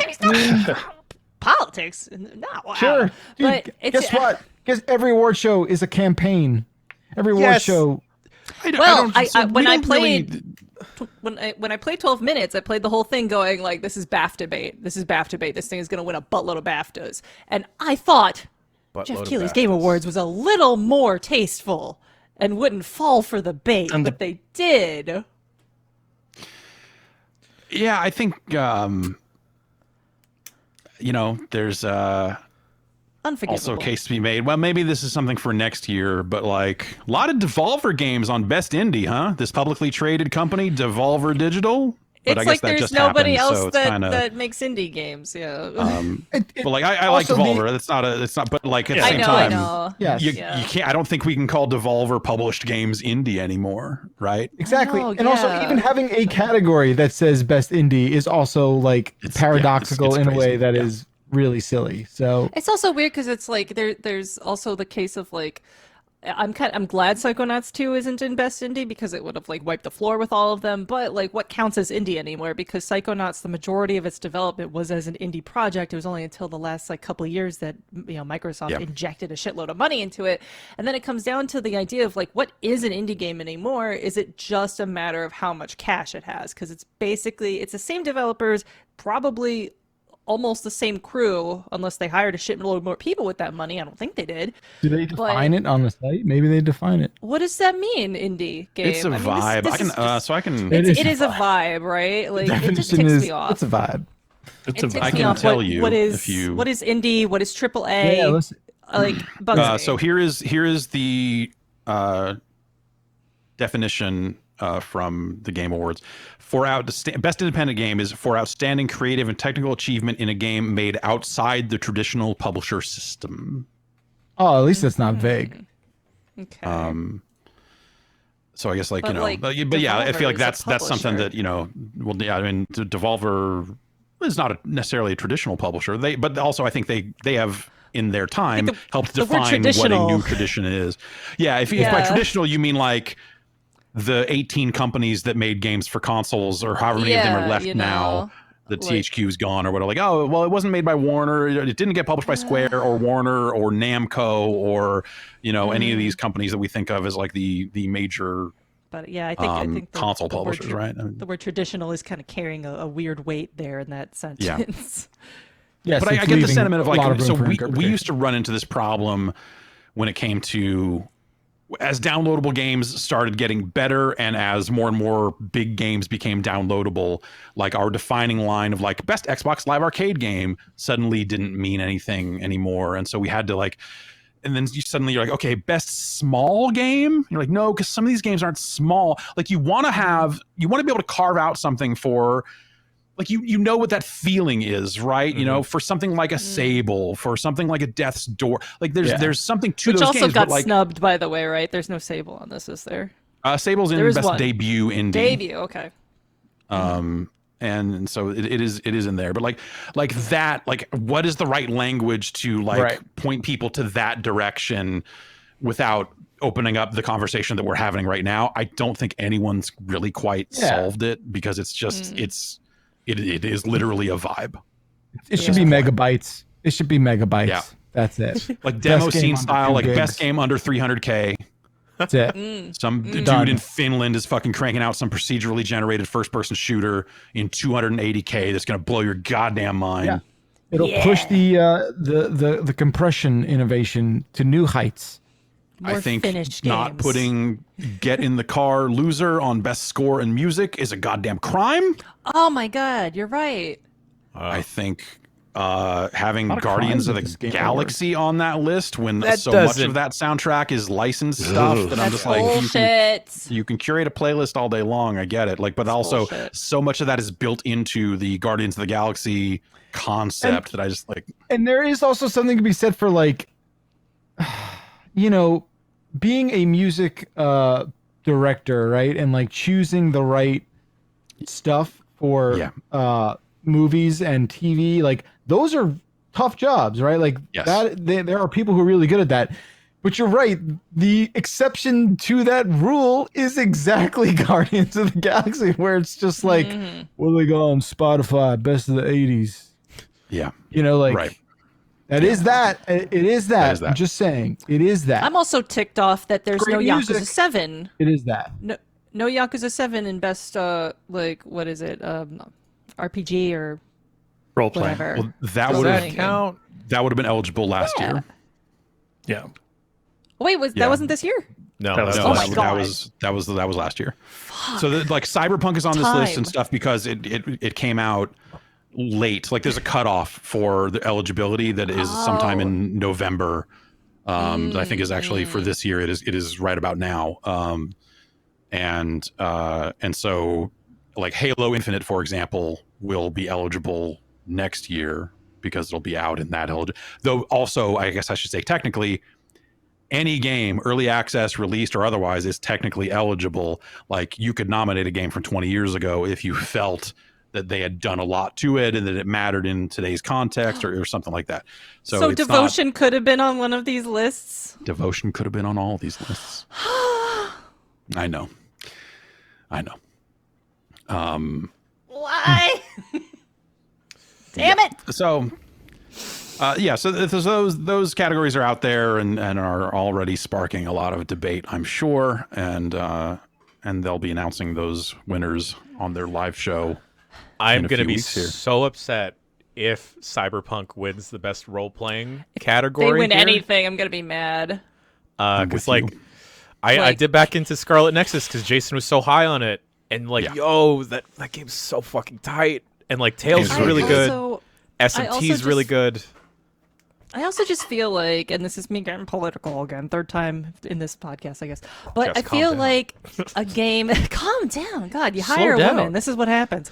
But I feel like there is just I have a moral problem with Cyberpunk being on this because that game was so notorious for crunch. I feel like it shouldn't deserve awards for. It's not good enough to win. And it's not good good. enough Yeah, to be that's- on yeah, this that's list. the It's thing, got too. huge. Like it's even in a hardly fixed functional. state, the story is fucking bad. Like It it's, is hardly functional. It's hardly a video game to begin with. But I and also like feel not like a good even if role this playing thing- game on top of that. If you want to say it's a good No. action adventure, like maybe, but like in terms of just like Absolutely. That too, but also like the blood and sweat and tears that went into that thing, and it wasn't even good. Like not like it being good would like fix the horrible labor issues at play, but it's just like man, it was so notorious. It was like an open secret how bad that development was for everybody that worked there, and it's just like man, should we reward that with awards? It just like gets me thinking. Like I'm Agreed. not Knowing- I'm not hard line about this. I'm just like man, it just makes me think. Like is this okay? I do think knowing who we know votes in these things, I would be very surprised if this game wins. I don't know, man. Knowing who votes in these yeah? things, I would fully Yeah, I expect don't that. know. What do you what are you putting the that odds at? Cyberpunk- What's the money line? So I don't know. bet. I mean, like as someone as the person who will submit our votes from these nominees, I probably shouldn't go fucking betting on the results. It's more of like where we could set the lines, right? That's not a conflict of interest. So I think that Cyberpunk is a game that a lot of people at a lot of different publications played. I think Scarlet Nexus is a game that the RPG people at a lot of publications played. I think Shin Megami Tensei is a game that the RPG people at a lot of publications played. And depending on how hard they fight for it, maybe their publication swings that way. But I bet a lot more people on those teams played Cyberpunk. And so if just from a simple, I think it's why, and this isn't exclusive to these awards. This was a problem with the GameSpot awards. I think this has been a problem with any publications awards over time. Like you run into this where like you've just got certain types of games that not a lot of people play, and they are driving games, they are role-playing games. And so like I think Forza is really, really solid this year. Horror games. Horror games, yeah, those probably get played a little bit more now. I feel like they kind of had something of a resurgence, right? I mean, I'm very surprised that Resident Evil Village was, it ruled. But I was thinking, like, I don't know, is it even going to make it to these lists? It's definitely not going to win. I don't I think. love that game. Yeah. But it's definitely a case where, like, I think you can call it from a mile away that a game like Forza is not going to end up on the Game of the Year list, because I just don't think people think of driving games that way, and I think it's probably not fair. It's a bummer. But also, I don't know that I would have put it on the Game of the Year list from the other games that came out this year, and I really do like that game, but and I think it's awesome. But I don't know, like with a lot of the other stuff that came out this year, I don't know that necessarily beats that for that category per se. It also is just on its face like a really impossible thing to do, to just in general give out awards for something that there are like thousands of every year. Yeah, Totally. There's not that many movies. There's not that, like, right? I mean, there's just so many of these There things. are more games every year, and I think that's why I like this like cross-publication approach. It's like, it is why I have always believed in the Game Awards, as much as I think people do complain about them, and as much as I think people go like, oh, they got it wrong again. I believe in the process. It's why I've felt okay about being a part of the voting on this for some number of years now. Is because I like the idea of a multi-publication approach to this stuff. And they have so there are categories on this list that we did not vote on because they have a separate they have a separate jury for esports stuff. And they have an accessibility category here that they I have no idea pulled about together. esports. Right, yeah. So when there's like best esports coach, I'm like, there are esports coaches? Okay, Who the great. hell? Yeah, like best esports team. What the fuck do I know? I don't know who won the most, right? This is like, you just finish it up that way, right? Those Like, don't face they give kids, them an right? award when they win? Don't they win Why like does- money and stuff? why does this show have to they do get that? some money. Doesn't like the team owner show up with like an extra bag of cheeseburgers when they win? Just like, all right, you get to eat today.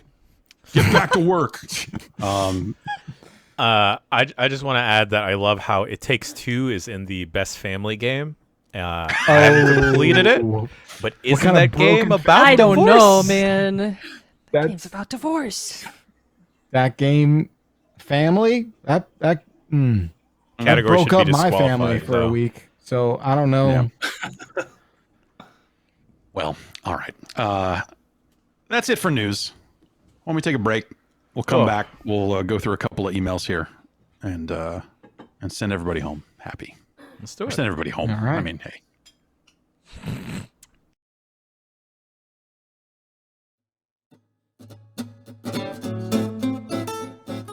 Hey, how good are you at keeping track of your bills? You know, you look and see when you got this recurring stuff. I've got a satellite radio bill that bills annually, and I never remember to cancel it. I remember to cancel it the day after it's charged, and then I'm like, I don't need to call, and so I don't, and then it rolls over again, and then whoops, I've did it again. If you're like me and you've had trouble remembering to cancel some of your recurring charges, maybe Truebill can help. Truebill is the new app that helps you identify and stop paying for subscriptions you don't need, want, or just forgot about. On average, people can save up to $720 a year with Truebill. Some companies make subscriptions hard to cancel. We tried to build ours in a way that was fair and notified you ahead of time so you'd have time to cancel if that's what you wanted to do and all this other stuff. But some companies out there are like, shh, don't tell nobody.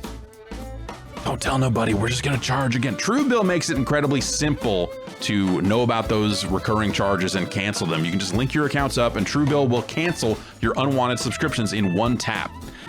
And your Truebill concierge is there when you need them to cancel unwanted subscriptions, so you don't have to. That seems kind of awesome. That's, you know, a lot of people out there, you know, leave these lingering subscriptions around. There's a thing that we used to use for YouTube tagging that bills annually for hundreds of dollars, and that just charged again. And maybe I should have been using Truebill. Truebill has over 2 million users and has helped save them over $100 million, like Matthew B., who says, Here's my Matthew B voice. In a matter of seconds, I saved $660 for the year on my DirecTV bill, saved $120 for the year on my SiriusXM bill, saved $840 a year on my car insurance. Thank you, Matthew B. Don't fall for subscription scams. Start canceling today at truebill.com/bomb. Go right now. Truebill.com/bomb. It could save you thousands a year. Truebill.com/bomb.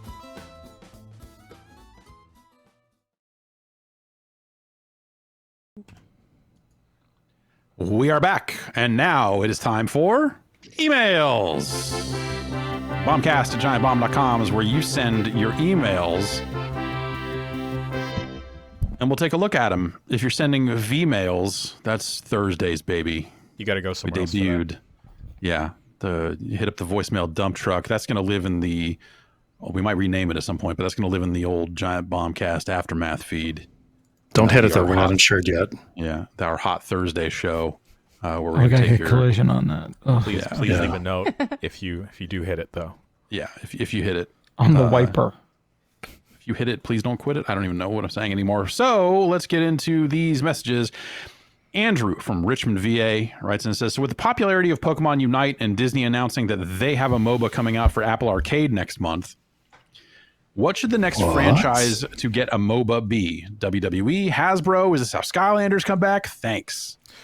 I almost wanted to unfollow John Drake when he had tweeted about this Disney MOBA because I was like, I can't do this to myself. I've already lined up on Pokemon Unite, so I feel like I'm getting rid of the MOBA bug, but this Disney one, I might sign back up for Apple Arcade.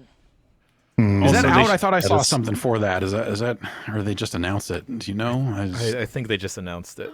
Yeah. But they should just make a Shonen Jump MOBA, series of MOBAs. Ooh, That's not bad. Yeah. that's a good idea. The creeps could just be the Cybermen. I mean, what else are they going to do? Make like an Among Us style or Prop Hunt style Dragon Ball game? They can't do that. Yeah, that'd be crazy. Who would do that? I don't know. Just capitalize on my nostalgia, make it all G.I. Joe and Transformers, and I'm so fucking signed up. Bring it. Ready Player One, the MOBA. Yeah. Oh no. We're not that far. No. Yeah. Oh no. Think of the Someone's- licensing problems. Yeah, whatever. It's not. There's no problem because now 3 companies own everything, and they're all they all love money. So, it'll happen. I actually think I think it would be more fun to have more wrestlers appearing in non-wrestling games, and doing stuff like that. I think could be a lot of fun, but it not Or if you it's could MOBA. get that. Or you could get that New Day like Halloween special with the Undertaker. Yeah, there you go. That's a hot game. Why wasn't that nominated for anything? Might have come out too late. I don't know. Like Netflix didn't send enough emails. I don't know. All right, next email.